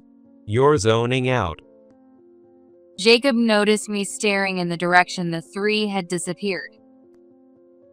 No, nothing. Let's go. Though I had been betrayed by my first husband, I felt certain that with Jacob, I could build a happy family. Holding the tiny life in my arms tightly, I walked forward again with Jacob by my side. Did you really think you'd be celebrated too? This is only for Thomas and Alex. What's wrong with you? Did you really think, as just the wife, that you'd get celebrated? How shameless. What was supposed to be a celebration after giving birth had no place prepared for me, and instead, Grace demanded that I cook for the guests. Rather than defending me, Thomas joined Grace in mocking me. To Grace and Thomas, I was nothing more than a convenient housemaid who had given them an heir. I felt tears well up at their cruel treatment, but they ignored my feelings and kept urging me to hurry up. Hey, why are you crying? You don't have time for that. Everyone will be here in an hour. Still recovering from postpartum pain, I had no choice but to stand in the kitchen. Why is this happening to me? Why do I have to go through this alone? That's it. I'll cut off all support right now. What they didn't know was that I held a trump card that could greatly affect them. As I moved the knife furiously, filled with resentment, I silently swore to get revenge on Grace and Thomas. My name is Olivia. When I was a child, I lost my dad in an accident, and my mom raised me as a single mother. She was always busy with work and, understandably, never attended school events like sports days or parent-teacher meetings. While my classmates spent weekends going places with their parents, I was always home alone. I remember feeling as a kid that life was just unfair. Even though I had a lonely childhood, I still knew my mom was working hard for me. I'm sorry, Olivia. I know you're always feeling lonely. My mom would always apologize to me with a guilty look on her face. She must have felt guilty for not being able to spend much time with me. But I knew she was sacrificing her sleep and working tirelessly for my sake. No, Mom. You're the one working so hard all the time. Thank you. Thanks to my mom, I was able to live comfortably and even go to college. While I sometimes felt lonely, I could never blame her for it. After graduating from college, I moved out of my mom's house and started working at a company. It's a small workplace, but my colleagues and boss are all kind and supportive. A few years later, once I had gotten used to the company, I met Thomas, a salesman from one of our client companies, through work. I had dated a few men before, but many of them either looked down on me or pitied me excessively when they found out I was raised by a single mom. However, Thomas, despite being a graduate of a prestigious university and having an impressive career, never acted superior or treated me differently because of my background. It didn't take long for me to realize that Thomas was different from anyone I had met before, and I quickly found myself falling for him. Mom, Dad, this is my girlfriend Olivia. After we had been dating for a while, Thomas introduced me to his parents, Grace and Paul. Well, so you're Olivia. I've heard so much about you from Thomas. Grace seemed to have a bit of a strong personality, while Paul, sitting next to her, was less talkative but appeared to be a kind and gentle person. Grace and Paul appeared to welcome our relationship and were so eager about it that they started asking when we'd get married. All my friends already have grandkids. I can't wait to see a grandchild of my own.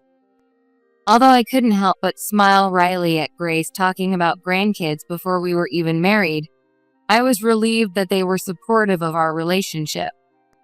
Eventually, Thomas and I had our wedding and became husband and wife.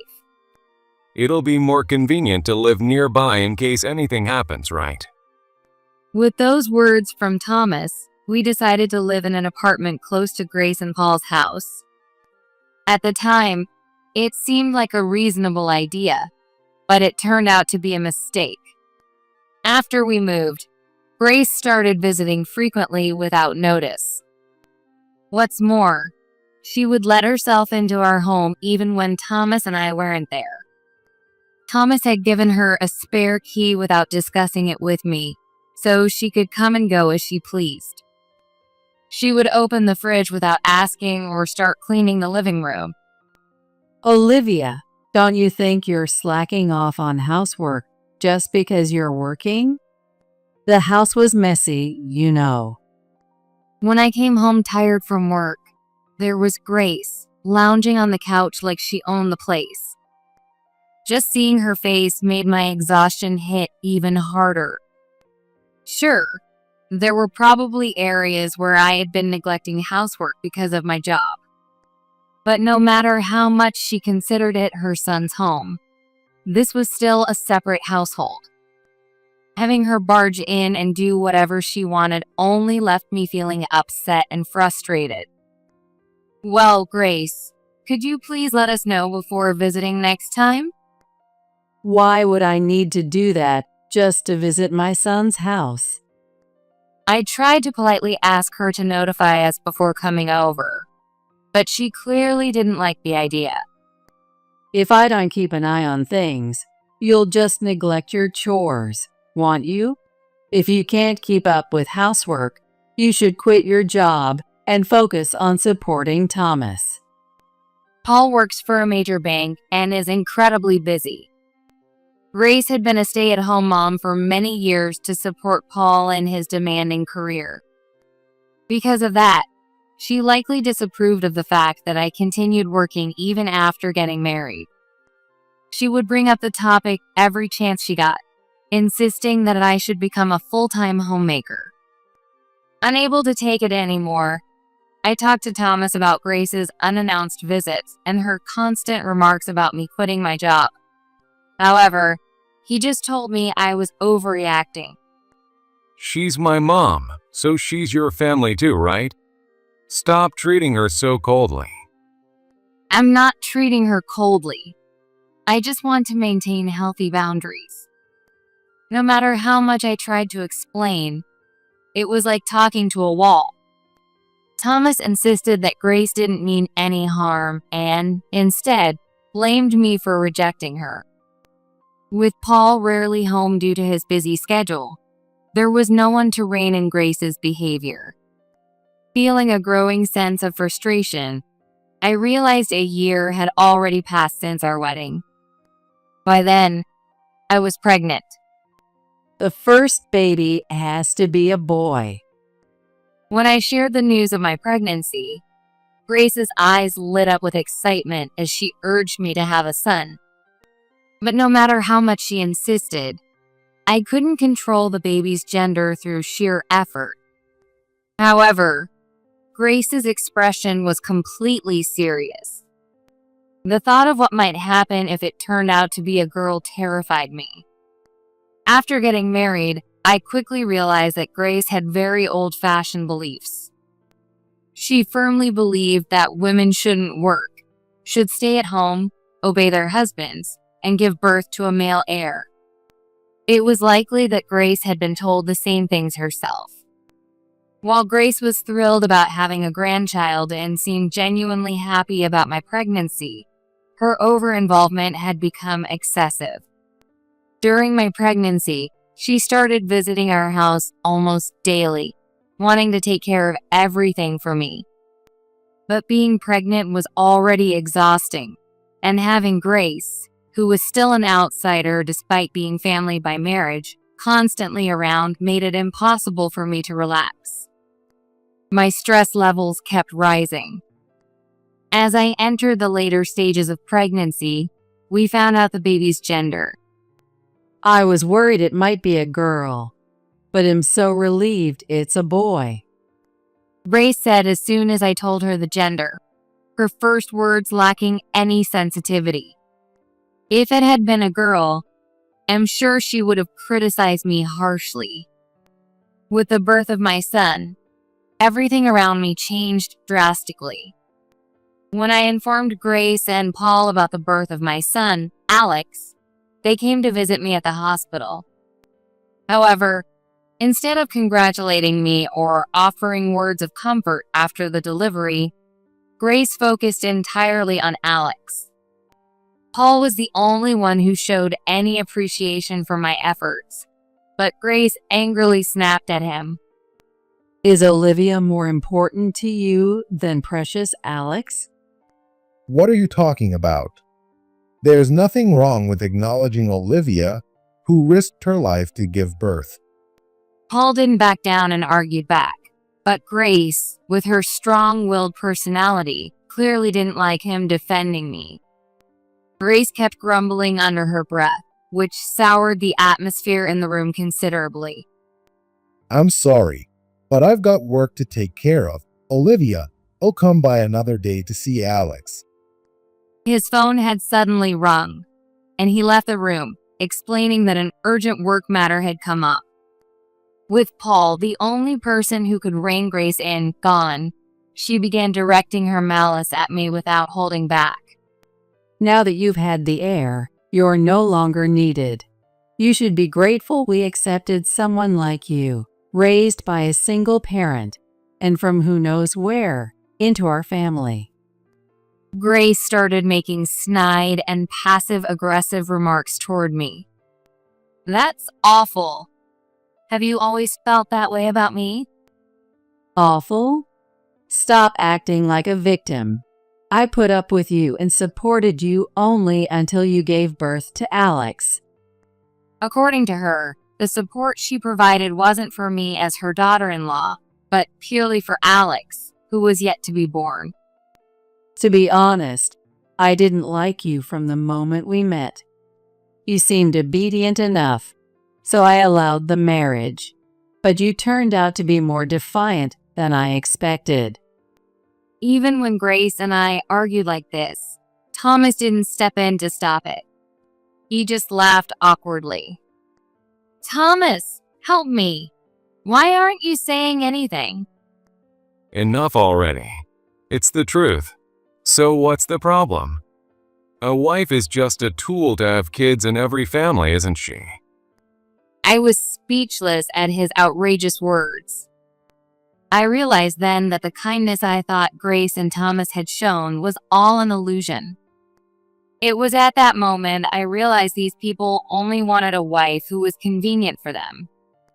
However, having just given birth and unable to do much, I had no choice but to endure their harsh words without being able to fight back. After I was discharged, Grace started calling me over repeatedly to cook, do laundry, and clean. I'll take care of Alex, so you focus on the chores. Don't even think about slacking off. Saying this, Grace took Alex from me. Wait, please, let me take care of Alex. Do you really think someone raised by a single parent like you can properly raise a child? Just do as you're told. Grace ordered me around with a domineering attitude, leaving no room for objection. It was as if she were a mistress giving commands to her housemaid. As this life continued, Grace suggested hosting a family gathering to celebrate Alex's birth. I wasn't thrilled about the idea, but since relatives were coming, I couldn't refuse. You don't need to invite your mother. It was only natural to invite my mom to a celebration for my child, Alex. However, Grace made it clear that she saw no need for my relatives to be involved. Though I was angry, I thought it might be better not to bring my mom into such a toxic atmosphere, so I kept quiet and endured it. I decided I would introduce Alex to my mom at another time instead. The day of the celebration finally arrived. Thomas and I brought Alex and arrived at Thomas' parents' house at the time Grace had specified. Paul had a work issue and would be coming home late. When we were shown into the living room, I tried to sit next to Thomas, but Grace suddenly said something outrageous. Why are you trying to sit down? You don't have a seat here. Stop dawdling and get to work. Work? What are you talking about? Having not been told anything in advance, I was completely confused. You're preparing the food. With a malicious smirk, Grace took Alex from my arms as she always did. Preparing food? But today is supposed to be a celebration for Alex's birth. That's right. Did you really think you'd be celebrated too? This is only for Thomas and Alex. What's wrong with you? Did you really think, as just the wife, that you'd get celebrated? How shameless. Rather than defending me, Thomas joined Grace in mocking me. Come on, get moving already. You're so slow. You should be grateful you even got to bear my child, considering your background as someone raised by a single parent. It was clear they didn't see me as part of the family. To them, I was nothing more than a convenient housemaid who had provided them with an heir. I felt tears well up at the sheer cruelty, but ignoring my feelings, they hurried me to get started. Hey, why are you crying? You don't have time for that. Everyone will be here in an hour. Still recovering from postpartum pain, I had no choice but to stand in the kitchen. Grace had only prepared drinks and ingredients, leaving me to cook the entire meal for the guests from scratch. It's so frustrating. Why am I the only one who has to go through this? As I cooked desperately, I heard Alex crying. It sounded like he was searching for me, and the sound pierced my heart. There was hardly anyone left who supported me. I began to worry whether I would have to keep living under their control, unable to properly spend time with Alex. No, I won't let that happen. If it comes to this, I'll cut off their support entirely. What they didn't know was that I held a trump card that could greatly affect them. If I withdrew that support, they'd be in serious trouble in no time. As I furiously chopped vegetables, I silently swore revenge against Grace and Thomas. Hey, what on earth is going on here? Paul, who returned home late, turned pale when he saw that I was the only one being forced to work. What's with that look on your face? I'm asking why Olivia is the only one standing in the kitchen when this is supposed to be a celebration. Grace was startled by Paul's stern demeanor.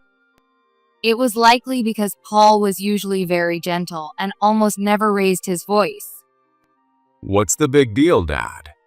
It's normal for a wife to work at her husband's home. What are you talking about?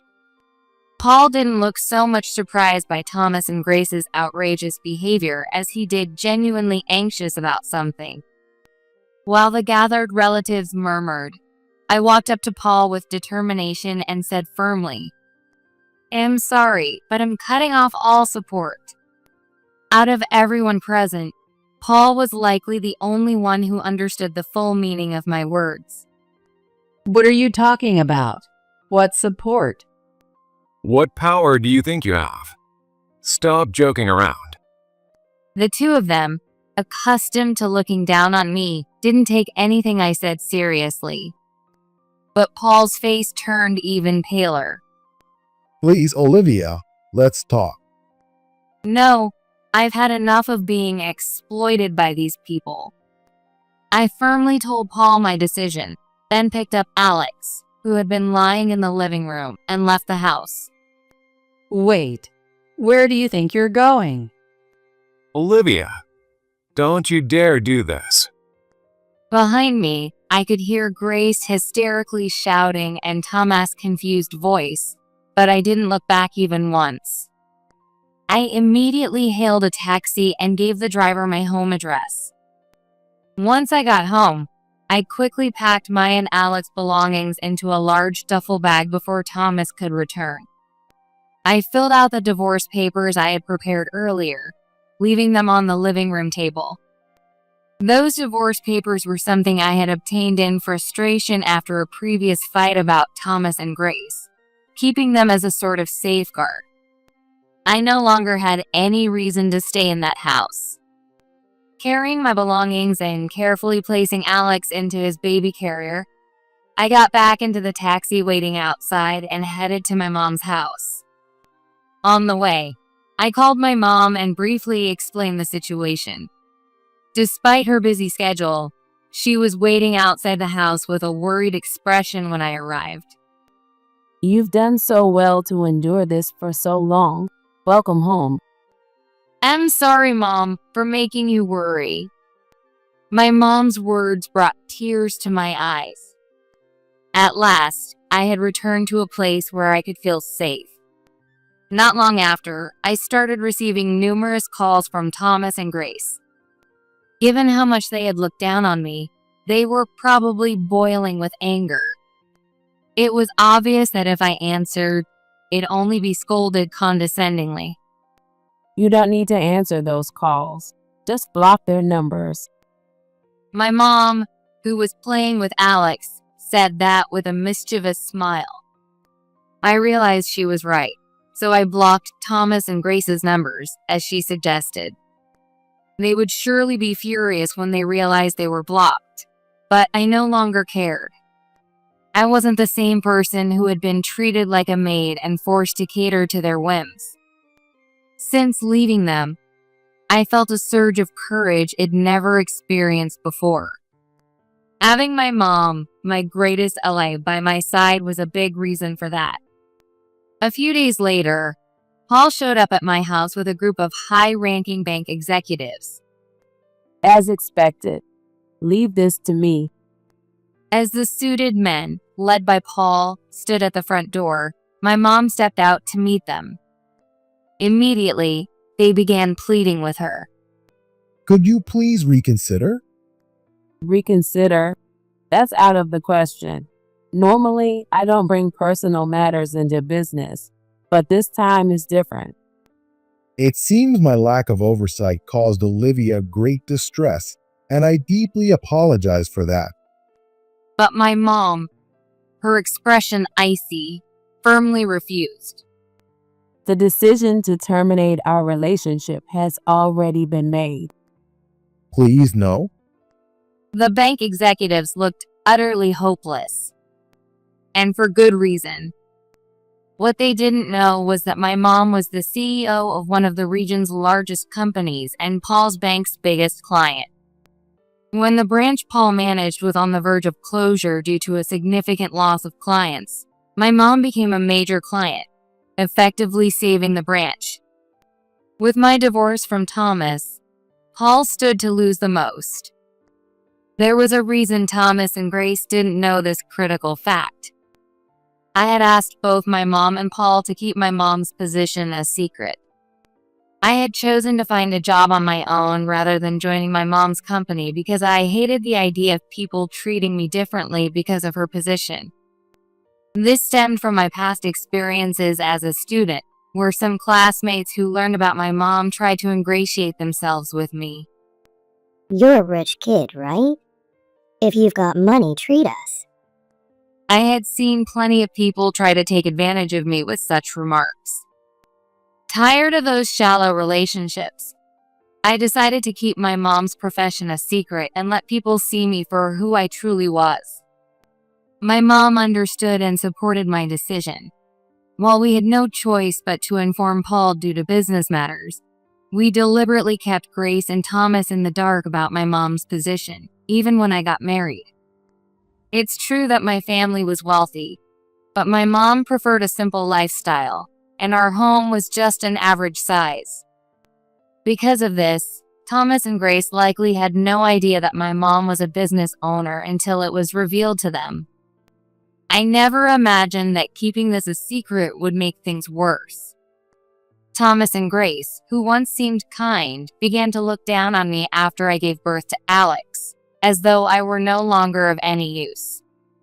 Grace, coming from a prestigious family, and Thomas, raised by her, both had an overinflated sense of pride. To them, I, the daughter of a single-parent household, was an easy target.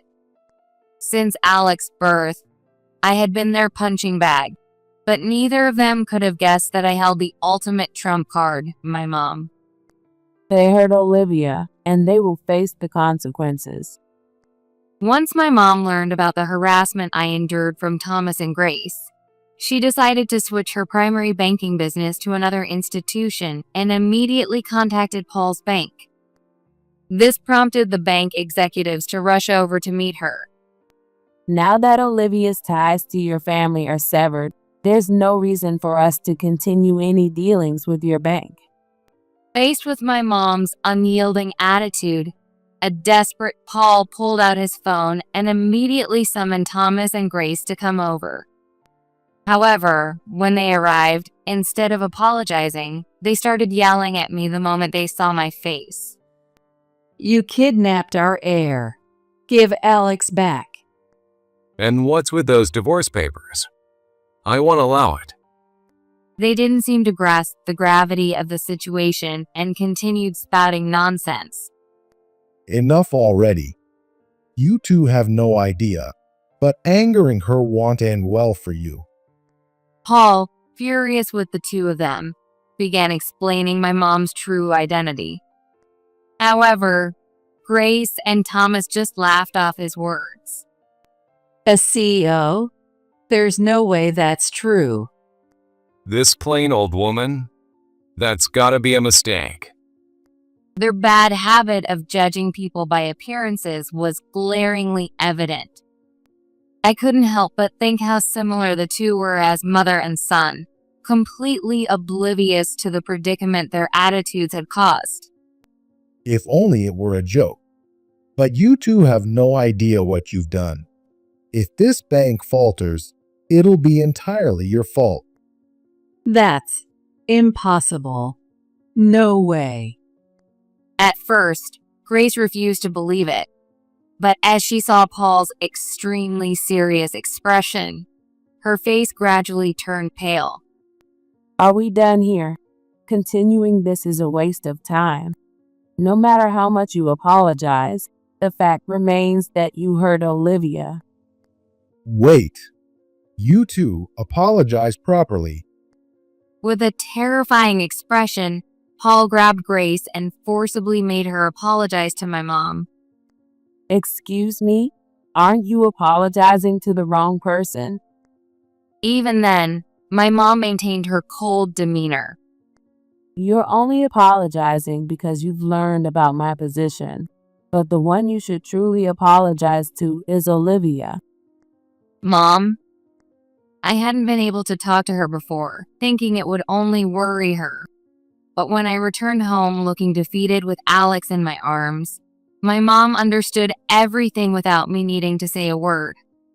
Sensing my mom's anger, Grace finally seemed to realize the gravity of the situation she had landed herself in.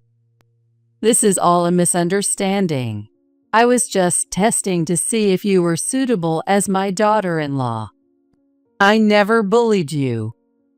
A test? Even now, Grace shamelessly tried to defend herself with a ridiculous excuse. Yes, I know it must have been tough, but it was all an act. And of course, you passed. So don't worry about the past. Just come back. From now on, let's get along like real family.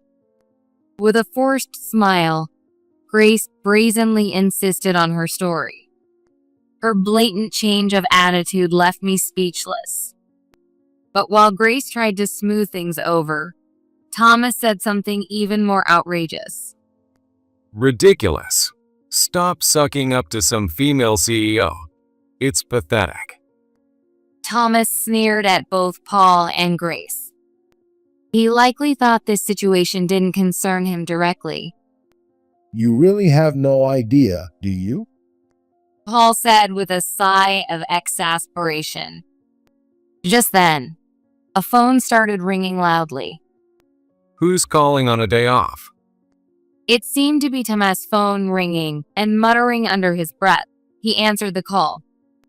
To his surprise, the caller turned out to be an executive from his company, and Tham's expression instantly shifted to one of nervous tension. What have you done?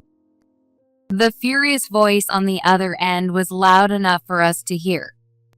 What do you mean? Thomas responded in a trembling voice. He still didn't seem to understand why he was being yelled at.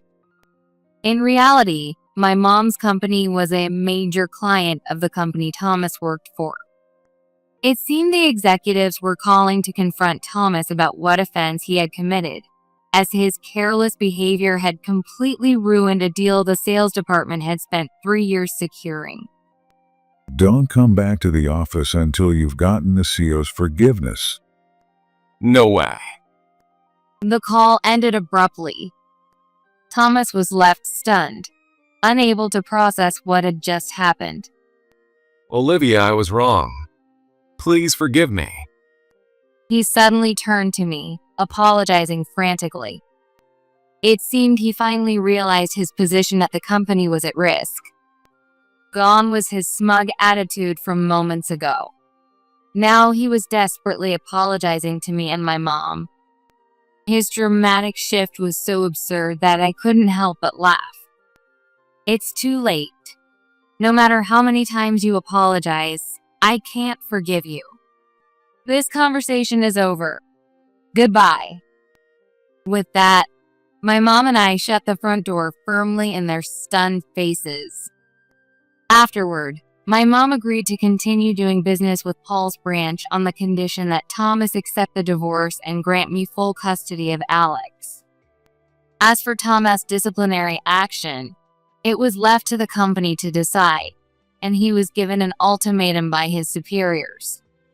Either accept a transfer to a rural area or resign voluntarily to take responsibility. If Thomas accepted the transfer to a rural area, his income would significantly decrease, but at least he wouldn't be unemployed. However, unable to swallow his elite pride and endure a demotion, Thomas shockingly chose to resign voluntarily. I'm talented. I'll find another job in no time. However, no matter where he applied, he was rejected during the resume screening phase. It was no surprise. His reckless actions had become widely known in the industry. Why? How could someone as elite as me end up like this? In the end, the only work available to Thomas was manual labor, and he begrudgingly continued with the unfamiliar tasks, all the while blaming me and my mom for his downfall. Paul promised that Thomas and Grace would never see me or Alex again. For Grace, this turned out to be the harshest punishment. Unable to see Alex, she became so devastated that she reportedly started isolating herself at home. As for me, although I became a single mother, I returned to my previous company and continued working hard every day for Alex. There were times when I shared my worries with my mom, wondering if the absence of a father figure might affect Alex, but she reassured me with a confident response. Even with one parent, you grew up wonderfully. There's no need to worry. My mom's words gave me the determination to protect Alex no matter how tough things got. Despite her busy schedule, my mom still made time to visit Alex. The days when Grace and Thomas treated me like a servant now felt like a distant memory. I cherished the peaceful life I shared with my mom and Alex. How could you serve such a cheap meal? Seriously, what's wrong with you? We're here to hang out. So why don't you treat us to some French cuisine for a change? That was my sister-in-law, Katie, demanding yet again. This is my house. And I am not Katie and her husband's maid. Seriously, how about preparing something fancy once in a while? You've got money, right? Why on earth would I? Her husband, Jake laughed along, backing her up. Why should I prepare something extravagant for two freeloaders who only visit to mooch off me? I mean, I've been living overseas this whole time, right? Back then, I had a private chef cooking for me every night. Oh, how I miss those days. Katie starts bragging, even though no one asked. So what if she lived abroad? This is the United States. And this is my house with my son, George. Because she's my late husband's brother's wife, I've avoided pushing back too hard and reassured my in-laws that everything was fine. But I've reached my limit. Hey, hurry up and treat us to some French cuisine. With that, Katie threw the hot bowl of soup it just served right at me. Not once has she shown any gratitude for the food I cook, only complaints. And now, this. Treating something someone made with such care so disrespectfully. Something inside me snapped. Hey, call your parents right now. My name is Emily. I'm 33 years old and the mother of one child. My husband was a police officer, but he passed away shortly after we got married. He was a detective in the criminal investigations unit, and there's no other way to describe it but bad luck. I understand just how dangerous and demanding a job being a police officer is, living so close to the edge of life and death. When I got the news of my husband's death, I was pregnant. He knew, of course, and had been working harder than ever for the sake of our unborn child. But maybe he pushed himself too hard. When I got the call that he had passed, I was devastated. I cried uncontrollably during the funeral, causing trouble for his parents and colleagues. Thankfully, my in-laws, Mary and John, were kind and supportive, always worrying about me during my pregnancy. With their help, I was able to safely give birth to my son. From then on, I knew I had to pull myself together for the sake of raising my child, George, on my own. Even as I worked to recover, my in-laws remained supportive, constantly encouraging me to lean on them whenever I needed to. Luckily, their house is on my way to work, so I've been leaving George with them during the day. They absolutely adore their first grandchild, so I never have to worry.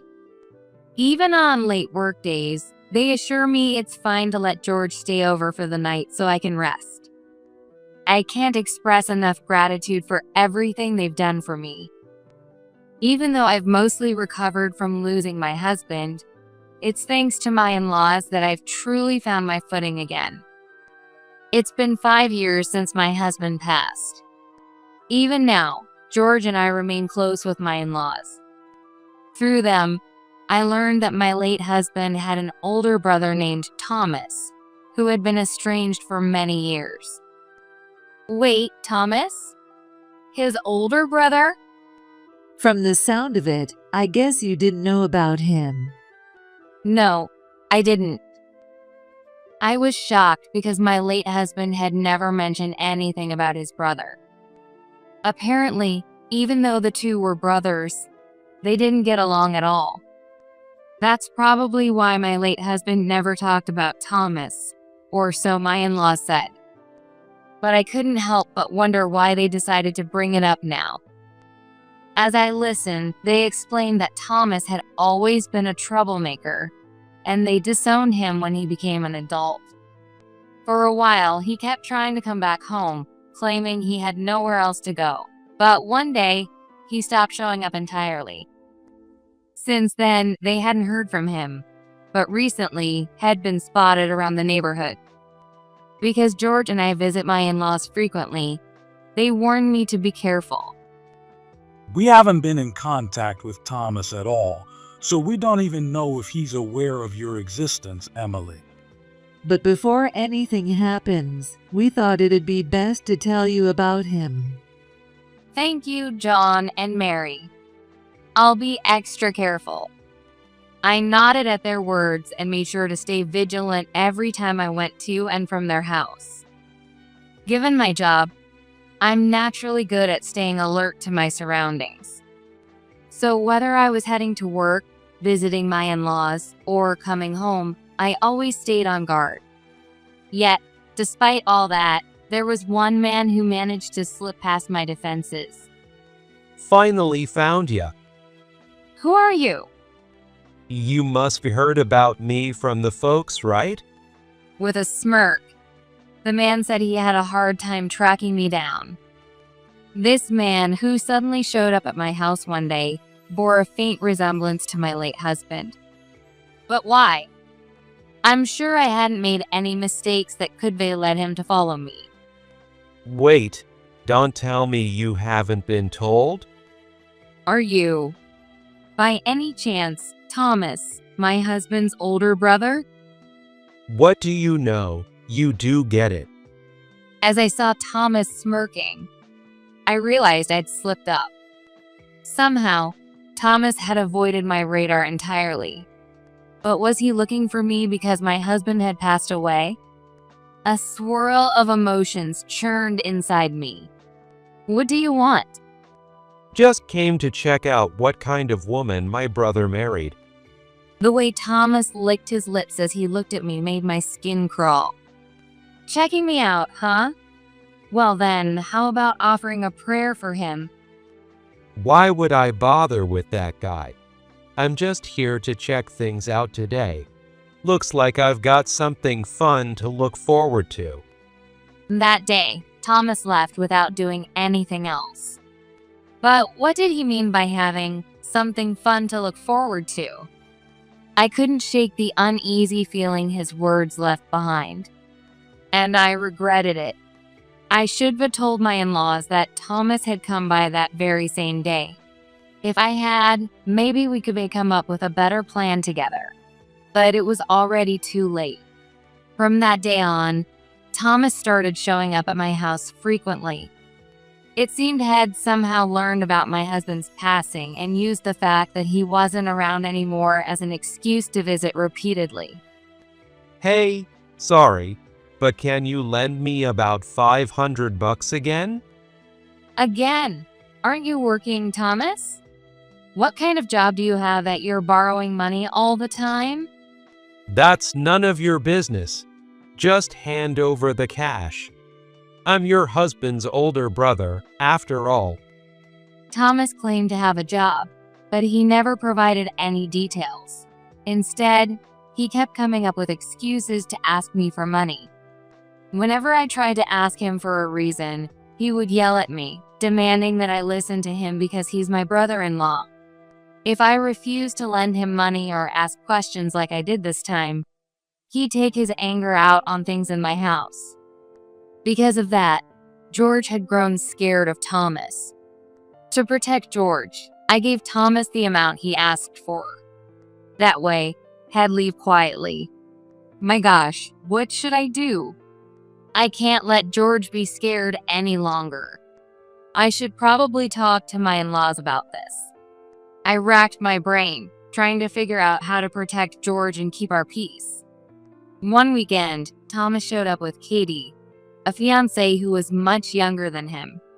Here I am again. It happened just as George and I were playing at home, about to head out to buy groceries for dinner. Again? Well, and who's this? This is Katie, my fiancée. I was surprised to hear he wasn't married yet. Was he borrowing money from me to fund his wedding? Hi there. I'm Katie Forrester. Nice to meet you. So you're Thomas's brother's wife? Well, even though I am younger than you, I'll be Thomas' wife. So from now on, you better address me with respect. I couldn't help but think she was incredibly rude. But since she'd be Thomas' wife, it wasn't entirely unreasonable to address her respectfully, even if she was younger than me. Anyway, this place feels so basic and average. Well, it's America. What do you expect? True. So, in other words, it's poor. Katie stretched out her words, laughing through her nose and mocking me during our first meeting. Her appearance certainly looked wealthy, but everything she said seemed irrational. As we talked more, I learned she had grown up abroad as what people call a returnee and had moved back to the US with her entire family 2 years ago. Katie's parents are both executives at major corporations. Pretty awesome, right? Wow, that's impressive. As I looked at Katie's face next to Thomas, I felt like I'd seen her somewhere before. She looks familiar. What? Is there something on my face? Oh no, not at all. Sorry if I offended you. Maybe you're just jealous because Katie's way too pretty. Jealous? Not a chance. That's what I thought as I tried to keep my composure. At the time, it was truly our first meeting, and I figured the resemblance to someone else was just a coincidence, so I didn't press the matter any further. Even though her mocking annoyed me, I couldn't stoop to her level and say something equally petty. I reminded myself to stay calm and act mature since I was older. But then, I noticed the necklace Katie was wearing around her neck. It looked very familiar. That's a lovely necklace, Katie. Oh, this? Thanks. My mom gave it to me. I see. Where have I seen that before? Normally, I'd be able to remember right away, but Thomas and Katie's pushy presence had thrown me off my game. I knew there was something important I needed to remember. Trying not to provoke them, I played the good host as best I could. That day, they left earlier than usual, likely because Katie had just come to introduce herself, and Thomas' attitude was slightly less unbearable than usual. To my relief, they didn't bother George at all and left satisfied after a short visit. Even though I was angry at their dismissive remarks about my cooking, I felt relieved thinking that if Thomas got married, maybe he'd stop coming over so often. But that hope turned out to be naive. After Thomas and Katie got married, they started showing up at my house almost daily to eat the food I cooked. Why do these two keep coming here every single day? I just want to live peacefully with George. Even though Katie practically lived at my house, she never offered to help with the cooking. On top of that, she constantly complained, saying my food wasn't good. If it's that bad, why don't you cook, Katie? No way. That's way too much trouble. Why should I cook? I'm here because I don't want to do housework. We're doing you a favor by coming here. Neither Katie nor Thomas had ever helped out, not even once. Instead, they'd lounge around in the living room, watching TV, playing games, and napping on the couch. When they were satisfied with relaxing at my house, they'd leave as if nothing had happened. I couldn't understand what they wanted or what they were trying to accomplish. One weekend, as usual, Thomas and Katie made themselves at home in my house. While Thomas was in the living room, I noticed Katie was nowhere to be found. Thomas, where's Katie? Probably in the bathroom or something. If that's the case, she should be back soon, I thought. Since Thomas didn't seem interested in checking, I decided to look for her myself. Even though it's my sister-in-law's house, it's troubling to have someone wandering around without permission. When I finally found Katie, she was rummaging through my dresser and stealing a cash-filled envelope I'd hidden there. Hey, Katie, what are you doing? Oh, you caught me. The money Katie was holding was the cash I'd saved up to buy George's school backpack.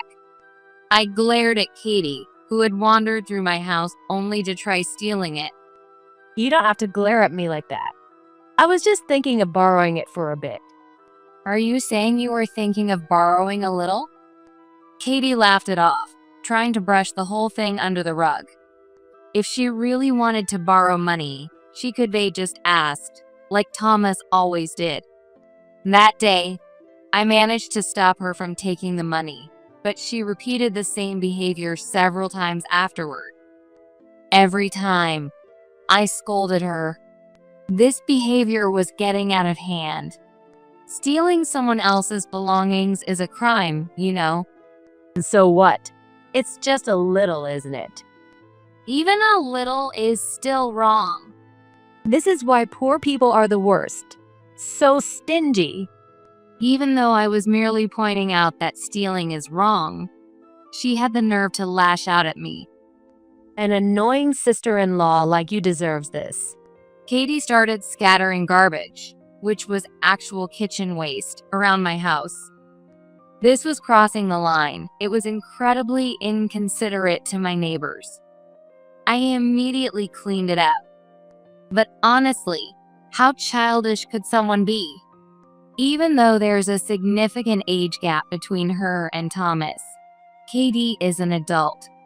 The fact that she acted this way made me think her parents must be spoiled her rotten. Being wealthy executives, they probably indulged their daughter's whims.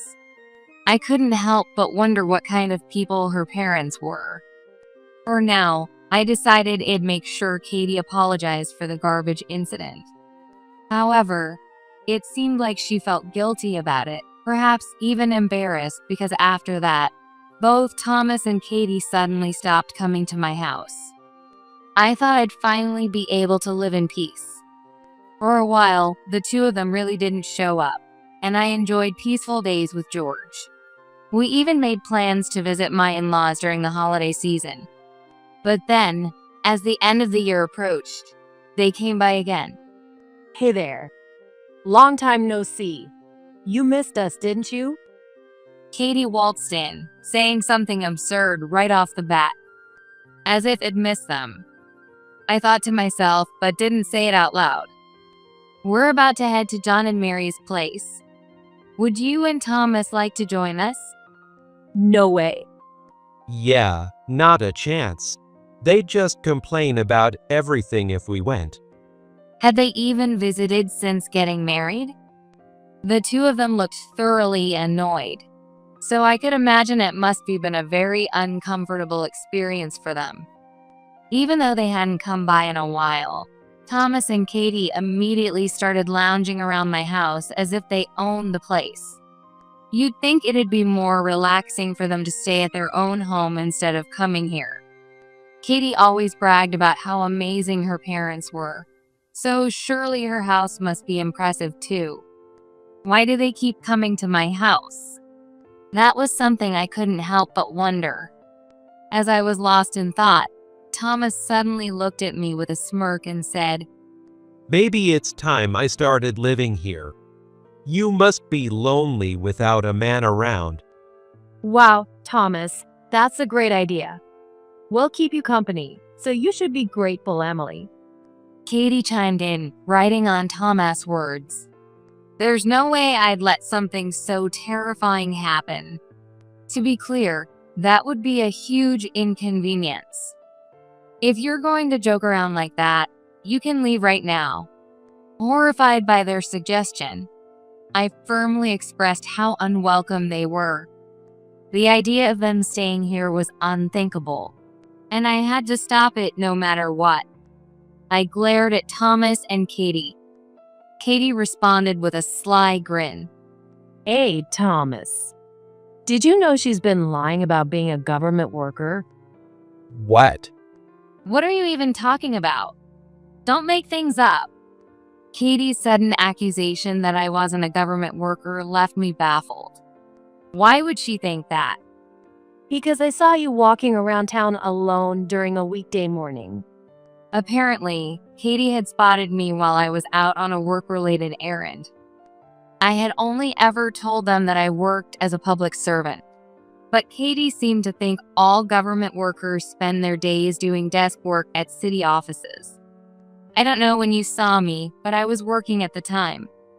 Oh, stop lying. You were probably just taking a break from parenting and wandering around for fun.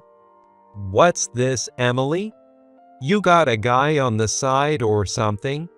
Guess you're not as innocent as you look. No matter how many times I tried to explain, they refused to believe me. I realized I couldn't keep wasting my time on these two. Deciding to let them stay just for the night, I reheated the chicken soup. Thankfully, I had made a little extra. As I served them dinner, Katie suddenly threw the steaming soup at me. "What the heck are you doing? That's dangerous." Serving us this poor excuse for a meal. Honestly, what's wrong with you? We're visiting, so you should treat us to French cuisine once in a while. Katie demanded, speaking to me as if she were above me. She's right. How about preparing something fancy for a change? You've got money, don't you? Why should I? Back when I was living abroad, I had a private chef cooking for me every night. Katie started bragging out of nowhere. So what if she lived overseas? This is America. And this is my house with George. Because Thomas was my late husband's brother, I tried not to push back too much and had reassured my in-laws that everything was fine. But now, I'd had enough. Hey, hurry up and treat us to some French cuisine. Call your parents here right now. Why should I? When I demanded it in a firm tone, Katie flinched a little but tried to argue back. Go for it. Thomas seemed entertained by my sudden change in attitude and encouraged the situation with a grin. "I'm going to give your idiot parents a piece of my mind for raising such a foolish and inconsiderate daughter." What did you just say? Fine, I'll call them. We can hire the best lawyers if needed. Katie snapped at my words, clearly infuriated, and declared her intention to fight back. "Sure, go ahead. But don't say I didn't warn you about what's coming." I gave Katie a confident smirk, refusing to back down. It's easy to provoke someone like her, because she lets her emotions take over so quickly. While Katie was calling her parents, I left the room briefly and explained the situation to my supervisor at work, arranging for them to come over. Humph. You'll regret crossing me. "Oh, I'm looking forward to it." As I smirked, Katie sneered and laughed, dismissing me as just some local government worker. She probably thought her parents' influence made her untouchable. But I'd had enough. If I was going to deal with this, I was going all in. A few hours later, Katie's parents arrived. Even though it was my house, Katie greeted them at the door like it was hers. They walked in with the same arrogant attitude as Thomas and Katie. Like parent, like child, I thought to myself. Katie's father, Charles, who had been listening to her exaggerated complaints, glared at me with a furious expression. "So, you're the one trying to harm our precious daughter? Do you know what'll happen if you hurt Katie?" "And what exactly will happen?" "I have connections in politics. It wouldn't take much for me to ruin your career as a government worker." Charles smirked as he tried to intimidate me. Unfazed, I replied, "You're Charles Forrester, aren't you?" Charlotte's eyes widened in shock. Then I turned to her mother. "And you must be Patricia Forrester." Why do you know our names? "Patricia, this might be bad." Yeah, it might. Their earlier bravado vanished, and they glanced nervously at each other, falling silent. Hey, Dad, Mom, why aren't you saying anything? This woman said terrible things to me. Katie, frustrated, began berating her parents. But Katie's parents didn't respond to her. "You both look like you're wondering how I know who you are." Yeah. How do you know my parents' names when you've never even met them? It doesn't make any sense. Katie demanded. Without missing a beat, I answered. Because Charles Forrester and Patricia Forrester standing right there are both wanted nationwide for fraud. What? Katie gasped, stunned. I revealed to her that her parents were, in fact, criminals. They posed as corporate executives and scammed victims out of large sums of money with fake investment schemes. You've got to be kidding. Stop making up ridiculous lies. Katie tried to laugh it off, but her parents' faces had gone pale. Why don't we discuss this another day? Dad, what are you talking about? Katie asked, confused, as her parents started edging toward the door. But my supervisor, along with several officers, was waiting for them outside the entrance. Startled, Charles and Patricia screamed as the officers apprehended them. Dad, Mom. Katie shouted, panicking but unable to do anything to stop them. Damn it. Let us go. Charles and Patricia resisted for a while, but were ultimately arrested on the spot for obstruction of justice. Katie and Thomas stood frozen, unable to process the situation. Katie, I think you assumed I worked as a clerk for the city government, but that's not true. My actual job is as a fugitive investigator. A fugitive? Investigator? Wait, you're a cop? I pulled out my badge and showed it to them. Seeing it, their faces grew even paler. A fugitive investigator memorizes the faces and features of wanted criminals and patrols public areas to identify fugitives hiding in plain sight. My brain is a database filled with information about countless criminals. The moment I first saw Katie, I recognized her face. It bore a striking resemblance to the faces of Charles and Patricia Forrester, both wanted fugitives. But a resemblance alone wasn't enough to act on. I needed something definitive to confirm my suspicion, and Katie conveniently provided that proof herself. The necklace you're wearing around your neck. Ah. This? What about it? That necklace was stolen from a jeweler by your parents 20 years ago. That necklace confirmed my suspicions. It was stolen property, and Katie was indeed the daughter of the wanted Forrester couple. What? Katie exclaimed in panic. She ripped the necklace off her neck and threw it onto the floor in desperation. Thomas stared at it, wide-eyed. This is ridiculous. The statute of limitations must be expired by now. So why do we have to be arrested? Shouting, Charles and Patricia glared at me. I let out a deep sigh. Unfortunately for you two, you fled overseas right after the crime, didn't you? The statute of limitations stops counting while you're out of the country. I pointed this out, adding, didn't you know that? No way. That's a lie. There's no way the statute of limitations wouldn't count. Oh, but it does. Coming back here without knowing that. How careless. Did you think everyone forgot about your crimes just because it happened 20 years ago? This is exactly why fugitive investigators exist. Criminals on the run tend to forget things like that. At this, the Forrester couple collapsed on the floor. I figured they no longer had the energy to resist. With that settled, I turned to Katie. I didn't know anything about this, I swear. Emily, I'm so sorry. Katie was tearful as she apologized. Katie. Hey, from now on, let's get along, okay? I didn't know about my parents being criminals, and I'll cut ties with them now. Talk about a quick change of attitude. But I had already decided not to forgive Katie either. Tell me, Katie, did you inherit your sticky fingers from your parents? I asked with a hint of sarcasm, and Katie panicked. What do you mean by that? That necklace. You said your mom gave it to you, right? Yeah, that's exactly what happened. How strange. As I murmured this, Katie's voice grew louder.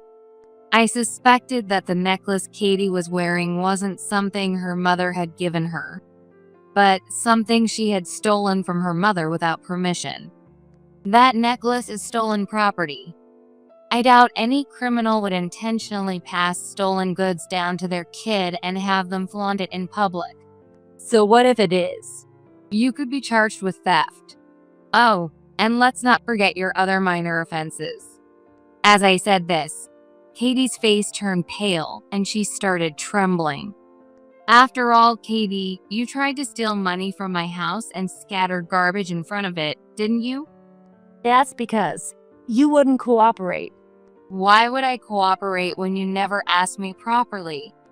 Too bad for you, but I've been documenting everything since the day you first came to my house, I said with a smile. Katie's eyes widened in shock. My late husband set up security cameras all around the house in case anything happened. They're in seldom places you'd never notice. So I've got plenty of footage as evidence. Damn it. You tricked me into thinking you were just a government worker. Oh, but police officers are also public servants. And given the nature of my investigations, I can't exactly wear a uniform, can I? You really should brush up on your basic knowledge. When I shifted my gaze, I saw one of my colleagues attempting to place handcuffs on Katie's wrist. However, Katie resisted, unwilling to accept her fate. But when I pointed out that further resistance would only worsen her charges, she suddenly became compliant. The red lights of the police cars shone brightly in the quiet residential area at night. 2 police cars were used to escort Katie and her parents away. I felt relieved that this commotion had finally come to an end.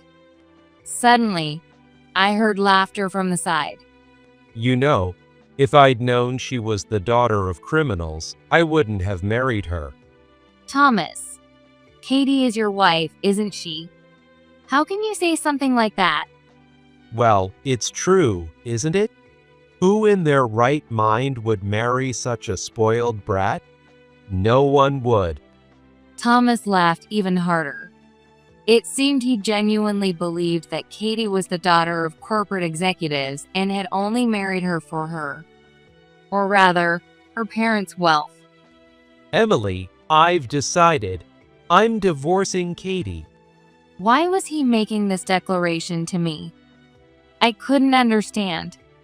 And then, why don't you and I get together? What? I'm saying, let's get married. His suggestion was so absurd that I couldn't even get angry. I was just dumbfounded. Even though his wife and her parents had just been arrested, he was already thinking about his next move.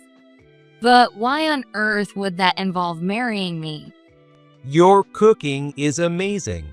Plus, if you're a cop, I wouldn't even have to work. He said this with a laugh. Hearing those words, it was clear that Thomas just wanted an easy life. That's why it was so simple for him to suggest marriage. I let out a deep sigh for what felt like the 100th time. I had never considered finding a new husband, especially with George in my life. And Thomas? Absolutely not. There is no way I'd ever marry you. What? I rejected Thomas firmly. His face turned bright red in anger. Did he seriously think I would agree to his ridiculous proposal? If so, how low was his IQ? Thomas, there you are. How much longer are you going to rely on Emily, you fool of a son? Gosh, Mom? Dad? Thomas' father, a retired detective, had been re-employed at the same workplace as me. I had consulted Thomas' parents about both him and Katie. They had been waiting for the right moment to drag Thomas back home. Thomas panicked and tried to run, but he tripped over a toy police car that George had rolled onto the floor. Whoa. You're not getting away this time. Let go of me, Dad. Even though he was over 60, Thomas' father, who still hadn't lost his strength, easily subdued him. Looks like my son caused you a lot of trouble. No, thank you so much. From now on, he'll keep a close eye on him, so don't worry. I expressed my gratitude to my in-laws. I couldn't count how many times Thomas had come to this house, causing trouble for me and George. Thomas tried to struggle, but trapped in his father's firm grip, he couldn't move as he wanted. Realizing he couldn't escape, he slumped his head in defeat as his parents escorted him away. All right, time to clean up. I began tidying up the mess left behind from the commotion. Mom, I'll help. Oh, thank you. George did what he could to help. Even though so many adults had come, and he must have been scared, he didn't show it at all. George was acting just as he usually did. Hey, Mom. What is it? When I grow up, I'll protect you. Seeing George's determined expression, I thought I caught a glimpse of my late husband in his face. I see. Thank you, George. I promise. Well then, you'll have to work hard for that, won't you? George nodded seriously, his expression unwavering. I imagined George growing up and keeping his promise. Until that day comes, I vowed to protect him with all my strength. Oh, it's been a while. So, you brought us the $5,000 gift money, right? Hurry up and hand it over, will you? Their attitude was like that of debt collectors. After several years, I found myself face to face with my ex-husband and my sister. My ex-husband had married my sister right after we got divorced. Now, they were demanding $5,000 as a gift for the birth of their baby. My fiancé, who came with me, handed my ex-husband a noticeably thin envelope meant for the gift money. The moment my ex-husband saw the contents of the envelope and my fiancé, the color drained from his face, turning him pale as a ghost. Don't come any closer. He said this while trembling and tried to cling to my legs. I brushed off the pitiful man and spoke from a place even deeper than the bottom of my stomach. Don't think for a second that there's any salvation for you. With that, I walked away with dignity. My name is Sarah. I'm just an ordinary housewife, living with my adorable newborn daughter and my loving husband. We can build a happy home together as a family of 3. That was what I believed, until everything changed. Not long after, I found myself in a daze, signing the divorce papers. The reason? My husband's affair. And before I had time to process the situation or heal my heart, my husband had already remarried his affair partner. That partner was my own blood-related younger sister. Fleeing from the harsh reality, I returned to my parents' house, holding my newborn daughter in my arms. When my mom saw my pale face, almost as if I were a ghost, she instantly realized the gravity of the situation and rushed to my side. Was it relief, despair, or hatred that overtook me? The moment I saw my mom, I collapsed to my knees, still holding my daughter. As my parents gently asked me what had happened, I couldn't even muster the energy to choose my words carefully. I shared the raw events that had unfolded just hours earlier. Jacob was having an affair with Chloe, and I had no idea, even though we have a newborn daughter.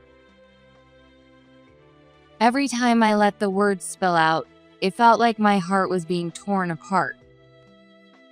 By the time I finished telling the story, I realized I was crying. It hurt. It was painful. It was unbearable. Those emotions surged inside me. My mom silently held me, while my dad decided to cut all ties with Chloe and Jacob. Chloe and I are sisters, just a year apart. Jacob was my childhood friend from elementary to middle school, and we had plenty in common. We even played volleyball together. When Chloe joined the volleyball team a year after I did, she naturally grew close to Jacob. Before long, the three of us started walking home from school together, and I enjoyed fulfilling days of youth, serving as the captain of the team and dedicating myself to my studies. But one day, the dynamic among the three of us changed. Jacob confessed his feelings to me. Actually, I've liked you for a while. Will you go out with me? Yes, I'd love to. I liked him too, so I was overjoyed. When I told Chloe that Jacob and I had become a couple, her eyes lit up as she congratulated me, saying, "That's amazing. Congratulations." Jacob and I continued progressing smoothly through life, moving on to college and eventually graduating. After starting our careers, we got married, and I became pregnant with Jacob's baby. Due to Jacob's frequent business trips, I decided to give birth at the hospital near my parents' house to avoid causing him any inconvenience. Since my parents' home was quite far from the house Jacob and I shared, I understood that it would be difficult for him to visit often. In the end, Jacob wasn't there for the birth. He was away on a business trip, and I went through labor alone. I told myself it couldn't be helped because of his busy schedule, and finally, the day of my discharge arrived. Eager to show him our beautiful daughter's face, I quickly packed my things and headed back to the home we shared. I'm sure Jacob will adore her, seeing how much she looks like us. I'd better make sure he doesn't spoil her so much that she starts finding him annoying. I couldn't help but smile to myself, letting my imagination run wild during the ride back. When I got off at the nearest bus stop, a brightly lit billboard caught my eye in the dark of night. Oh, that's right, this area is known for its row of motels. A world that had nothing to do with me. I gently stroked my daughter's cheek as I held her in my arms and started to head home again. Wait! Someone I knew well came into view. They weren't supposed to be here. There was no way I'd see them in a place like this. No matter how many times I tried to deny it, the person standing in front of me was undeniably Jacob, my husband. What shocked me even more was that the woman beside him was my sister, Chloe, and they were holding hands as they walked into a motel together. No way. My mind went completely blank, and I struggled to breathe. I kept repeating to myself that it couldn't be true, but the image of the two of them was burned into my memory. Even though I hadn't done anything wrong, I felt like I had seen something I shouldn't have. I quickly fled the scene and went back home. My mind was still almost completely blank, replaying the image of Jacob and Chloe holding hands.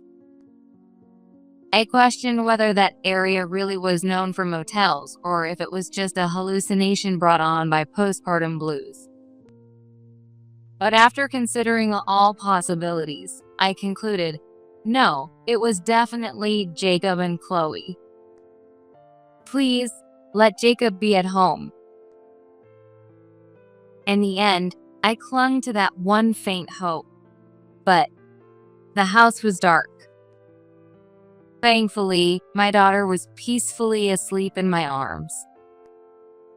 I gently placed her in the crib we had prepared before she was born, and I sat in the darkness, utterly stunned. A few hours later, the front door opened, accompanied by the sound of 2 sets of footsteps and laughter. It's nice to go to a motel every now and then. Yeah, staying home all the time gets boring. Oh, wasn't Sarah supposed to get discharged tomorrow? We need to make sure she doesn't find out we're living together. The room's light suddenly flicked on, illuminating me sitting there, head bowed. Sarah, why are you here? I thought you were getting discharged tomorrow. Looking at the two flustered, I was completely convinced they were guilty. If this were just a bad dream, I wished I could wake up already. Oh, I think I must have sent the wrong date. But I'm glad I made that mistake. I glared at both of them, switching my gaze between them. You said you're living together in the motel. What's that about? Explain yourselves. With anger seeping into my voice, I pressed them for answers. Chloe pouted, hiding behind Jacob as she clung to his arm and began speaking. I've always loved Jacob. While you were back at my parents' house, I worked up the courage to confess. And guess what? Jacob said he loves me too. Right, Jacob? Yeah. Chloe tells me every day how much she loves me, and I've never felt so happy being loved. Spending time with Chloe now. It's just pure happiness. Me too. They were acting like a couple fresh in love, completely wrapped up in each other. Confessing to a married man? What kind of logic is that? While I was risking my life giving birth, and when my parents were congratulating me, they were here, playing house like this. And what about our newborn daughter? What will happen to her? I had so many things I wanted to say, questions I wanted to ask, and truths I needed to confirm. Even so, I realized it was pointless to say anything to these delusional people. So I held my daughter tightly and stormed out of the house. I retraced my steps on the path I had just taken and caught a bus heading in the opposite direction this time. In the end, I couldn't even let Jacob see his daughter's face. No, that's not it. I realized. From the beginning, he probably didn't matter to her at all. Even my decision to give birth at my parents' house. Jacob must have seen it as a perfect opportunity to spend time with Chloe. The more I thought about it, the more anger bubbled up inside me. But I had just been discharged from the hospital. That anger quickly turned into exhaustion, weighing heavily on my body. Holding my baby, I had endured a long trip. To make matters worse, it was a round trip, leaving me both physically and emotionally drained. Even so, I couldn't bring myself to face my parents, who had been so happy for me just hours earlier, and I stood frozen in front of the door to their house. Suddenly, my phone buzzed in my pocket. The caller was the last person I wanted to hear from, Chloe. Maybe she had cooled off a bit. Or perhaps she was calling to apologize, saying, "It was all just a prank. We went too far. One last chance." With that thought, I answered the call. Hey, Sarah. So, there's something I forgot to mention. What? I've hated you ever since we were kids. You were always smart, athletic, and perfect at everything. So when you told me Jacob had confessed to you, I made up my mind. I was going to steal your happiness, no matter what. Her laughter echoed through the phone, leaving me speechless. I didn't have the strength, emotionally or physically, to process her malice. At some point, the phone was handed to Jacob. Sarah, I finally found my true happiness. Unlike you, Chloe is adorable. I'll pay alimony and child support, but don't even think about coming back to my house. And don't try to ruin our happiness, got it? Not that someone like you could ruin it anyway. And with that, the call abruptly ended. By now, Chloe and Jacob were probably laughing together, thinking they'd really told me off. Completely drained, I opened my parents' front door and told them everything. Afterward, I also explained the situation to Jacob's parents, my in-laws. When I informed them about our divorce, everyone expressed their anger toward Jacob and Chloe and assured me they would stand by my side. How could they do such a thing? I'll never let Chloe set foot in this house again. For someone like me, betrayed by both a trusted husband and my sister, those words were incredibly comforting. My parents and I cut all ties with Chloe. However, it seemed she realized we were blocking her calls and emails, so she began sending letters directly to my parents' house. From those letters, I learned that Jacob remarried Chloe shortly after our divorce. Word of Jacob's scandal, abandoning his wife and newborn baby, then marrying his wife's sister, spread quickly through his company. Feeling uncomfortable, he eventually switched jobs and started working at a new firm. Chloe proudly boasted in her letters, written with handwriting resembling a child's, that the new company was a major corporation.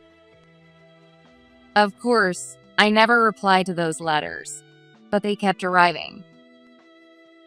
Eventually, after I continued ignoring them, the letters stopped coming, and all ties between us were completely severed. 3 years later, with my parents' support, I've been working hard for my daughter's future. I've left those bad memories behind and am now in a relationship with Michael, a client who came to my office. We're currently living together, planning for a future as a family of 3 with my daughter. Of course, I've told Michael about my ex-husband, and he does his best to take care of my young daughter. So that's what you went through. What awful people. I'd never do anything like that. From now on, the 3 of us will be happy together. Michael, thank you so much. Every day, I'm filled with gratitude for meeting him, savoring the irreplaceable joy of a simple, happy life. That's when it happened. A call came to my phone from a number I didn't recognize. Was it someone from work? Without thinking much of it, I answered the call. Hello, is this Sarah? I instinctively held my breath. The voice on the other end belonged to Jacob, my ex-husband, with whom I had cut ties and heard nothing from in years. Finally, I got through. Your parents blocked my calls too. What do you want? My voice came out colder than I expected. Your sister, Chloe, just had a baby. Isn't that great, right? Since you were her sister, you should bring $5,000 as a gift. I'm sure you've got plenty left over from the child support I sent. His condescending attitude and mocking, half-smirking voice. The scene from that night, the day I was betrayed, flashed back in my mind, and I felt myself on the verge of losing composure. At that moment, Michael gently tapped my shoulder, snapping me back to reality. I took a deep breath and calmly put the call on hold.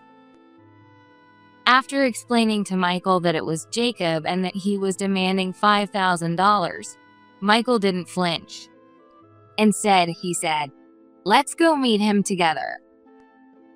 I managed to steady my voice and inform Jacob that I would be coming with my fiancé on the day he suggested. Then I hung up. Before I knew it, the day had arrived. I couldn't understand why I had to go out of my way for the ex-husband and sister who betrayed me, but I went with Michael to deliver a message I needed to say. Michael, who had insisted on coming with me, was completely disguised with glasses, a mask, and a hat. "You look like a total creep. Is that really okay?" He simply smiled slyly and said, "You'll understand soon enough." When we arrived at the place Jacob had specified, Jacob and Chloe were already there. Oh, it's been a while. So you brought the $5,000 gift money, right? Hurry up and hand it over, will you? Their attitude was like that of debt collectors. Seeing them again after years, I realized they hadn't changed. Not one bit.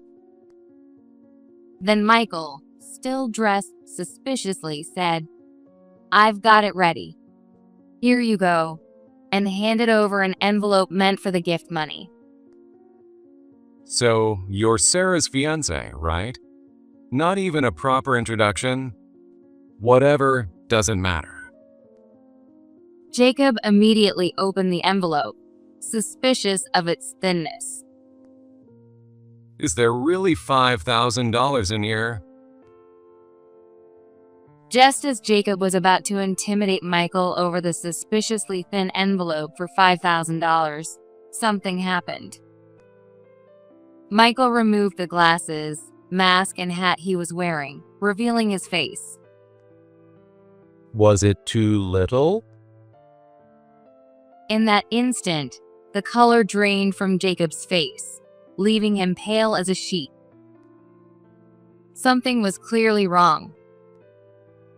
Stay away. Jacob stammered, stepping back in fear. What is this? What's going on? To the bewildered Chloe, Michael delivered a decisive statement. I'm actually the CEO of the company Jacob works for. What? Chloe perfectly composed face twisted in shock. As I listened to Sarah's story, I realized that the ex-husband who betrayed her was one of my employees. I already thought what you two did was awful, but now you're demanding $5,000 just because you had a baby? Honestly, that level of audacity is impressive. Wait, this isn't. Don't worry about it. You two can live your lives however you like. From now on, I'll be the one ensuring Sarah and her daughter are happy. Just don't ever try to interfere with us again. At those words, Jacob clenched the envelope in his hand so tightly that it crumpled. If you squeeze it that hard, you'll ruin the gift money. Come on, this is the gift you wanted so badly that you trampled on someone's feelings to get it. Go ahead, open it. As Jacob turned pale, Chloe eagerly tore open the envelope. But instead of cash, there was a single piece of paper inside. It was a dismissal notice. The document outlined Jacob's termination due to gross misconduct. Why? Is this because of today? You can't terminate someone based on personal reasons like this. Oh, of course. This isn't personal at all. This man did enough to warrant being disciplined. What? Even Chloe didn't know about Jacob's behavior at work. It turned out, he had been repeatedly harassing female employees. Several of them had already filed complaints, and depending on the circumstances, Jacob could even face arrest. Chloe's face twisted even more hideously. That's not true. I didn't harass anyone. I was just trying to communicate. Jacob stammered in a pitiful voice, but Michael pressed on mercilessly. That's not all. You also falsified your credentials to get hired at my company, didn't you? Damn it. No wonder things didn't add up. Your impressive resume and qualifications didn't match your childish behavior or poor performance. And worst of all, you had a terrible attitude toward clients as you did not understand their needs. Michael's company is an elite investment firm that only hires the best. The pay is excellent, and the benefits are top tier for those who can perform at that level. Jacob, however, had lied about his qualifications and managed to pass the aptitude test by sheer luck. But he couldn't keep up with the high standards, which is why he often struggled to work effectively with his colleagues. It wasn't uncommon for coworkers and even supervisors to approach Michael with complaints about Jacob. Unfortunately, I've known Jacob since elementary school. I know exactly what kind of qualifications and history he has, or rather, what he doesn't have. After Michael suspected that the problematic employee was my ex-husband, he asked me to confirm Jacob's background. It was discovered that everything Jacob claimed during his hiring process, the university he attended, his work experience, and his financial planner certifications, was a complete lie, and he had deceived the HR department to get the job. The damage Jacob caused to the company was significant. He tarnished the company's reputation, inconvenienced many employees, and sexually harassed female coworkers. For all these entirely legitimate reasons, he was fired. When Michael finished explaining everything, Jacob's legs gave out and he collapsed, looking up at Michael with a face full of disbelief. You've got to be kidding me. I have a newborn baby at home. Jacob stammered, his face a mess of tears and snot as he sobbed pathetically. Come on, Sarah. You're a woman, and you understand how important a child is, don't you? We've known each other for so long. Please, talk to the CEO for me. Be quiet. Ouch. I brushed off the pitiful man trying to cling to my legs. When I was suffering through morning sickness, when I couldn't sleep because I was terrified of giving birth, when I risked my life to bring our child into this world, I kept telling myself that you were working hard too, that we were in this together.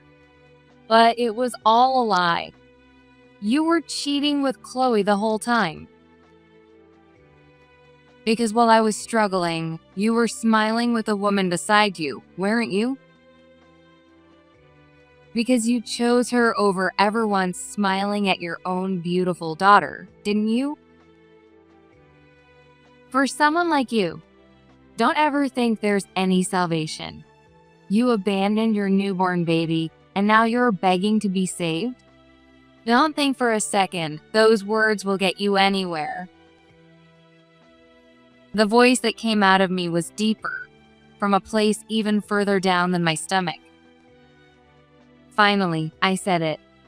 The words I had suppressed for so long, I finally said them to this man. Michael gently placed a hand on my back. Through our lawyers, the company will be filing a claim to recover the damages you caused. The amount might end up being more than you can pay in a lifetime. Terrified by our anger, the two of them had completely lost the ability to speak. Finally, Michael handed over an envelope containing actual cash. According to company policy, a $1,000 gift is given for family births. Since this was issued before your termination, I'm giving it to you. But use it wisely. Even if they used it wisely, the amount was meaningless compared to the damages they were about to be charged for. I glanced at Chloe, who was trembling with anger but unable to respond, and Jacob, still groveling on the ground. I responded to Michael's words, "Let's go," and left the scene with a resolute demeanor. Not once did I look back. Later, Jacob was reportedly billed for damages totaling millions of dollars. He also divorced Chloe. As for me, I supported Michael's company, which had suffered minor losses because of Jacob, and eventually remarried. But it wasn't over yet. I realized this when one day, I received a call from Chloe. Hey, Sarah. Can we talk? Can we meet? She was sobbing uncontrollably on the phone, clearly distraught. She seemed distraught, but her message was incredibly simple.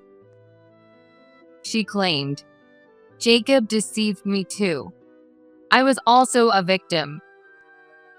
Having cut ties with our parents, she said I was the only one she could turn to. She wanted to meet in person and asked me to at least hear her out. Michael looked at me with concern, but I firmly nodded back, saying, "I am okay." When I arrived at the cafe she had specified, I was greeted by Chloe, who was dressed in flashy clothing, completely unlike someone who had been sobbing over the phone. Hey, long time no see. How've you been?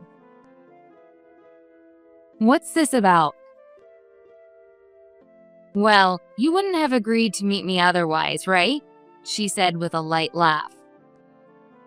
When I asked what was going on, Chloe's demeanor shifted completely, and she suddenly became meek, saying, "I'm sorry for all the trouble I've caused you." How many faces does this girl have? I could sense she was plotting something, though. It was obvious that Chloe had no intention of sincerely apologizing, but I didn't feel like interrupting her, so I urged her to get to the point. That's when it happened. You're the one, aren't you? The woman running illegal pyramid schemes and investment fraud. A figure approached from behind Chloe.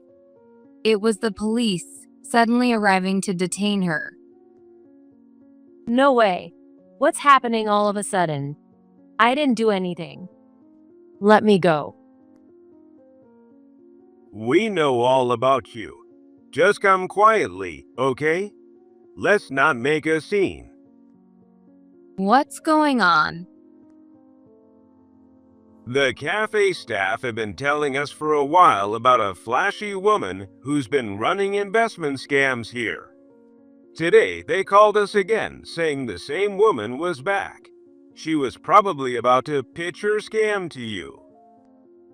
Then, from the paper bag sitting on Chloe's chair, the officers pulled out pamphlets on network marketing schemes and investment scams. While I stood there in shock, two officers firmly grabbed Chloe by the arms and escorted her out. Later, I learned from the police that Chloe was a repeat offender. With her smooth talking and ability to change her expression on a dime, she had conned many people, just like she had manipulated Jacob. As she was being taken away by the police, our eyes met one last time. With tearful eyes, she seemed to be pleading, "Help me, Sarah. Not only Jacob, but now you too will face immense legal charges and societal shame, but that's all a consequence of your own actions." I finished my coffee, stood up, and left the cafe. After that, I never saw Chloe again, and no one knows where Jacob is or what he's doing now. At last, my ties with both Jacob and Chloe were completely severed. As for Chloe's child, now left without parents, Michael and I discussed it and decided that our family would take her in. Children are innocent, Michael said, and both he and my parents have been dedicated to helping raise her. Now, I'm expecting Michael's child. According to the tests, it's going to be a girl. She's been kicking me pretty hard. She might be a little tomboy, I said with a smile. As long as both of you are healthy, I couldn't be happier. As Michael lovingly stroked my growing belly, we heard the voices of our 2 daughters calling from the living room. Each of our daughters may come from different parents, but to us, they are one perfect family. The 3 sisters share a bond of love that ties them together strongly. All I hope for is that they continue to grow up helping and supporting one another.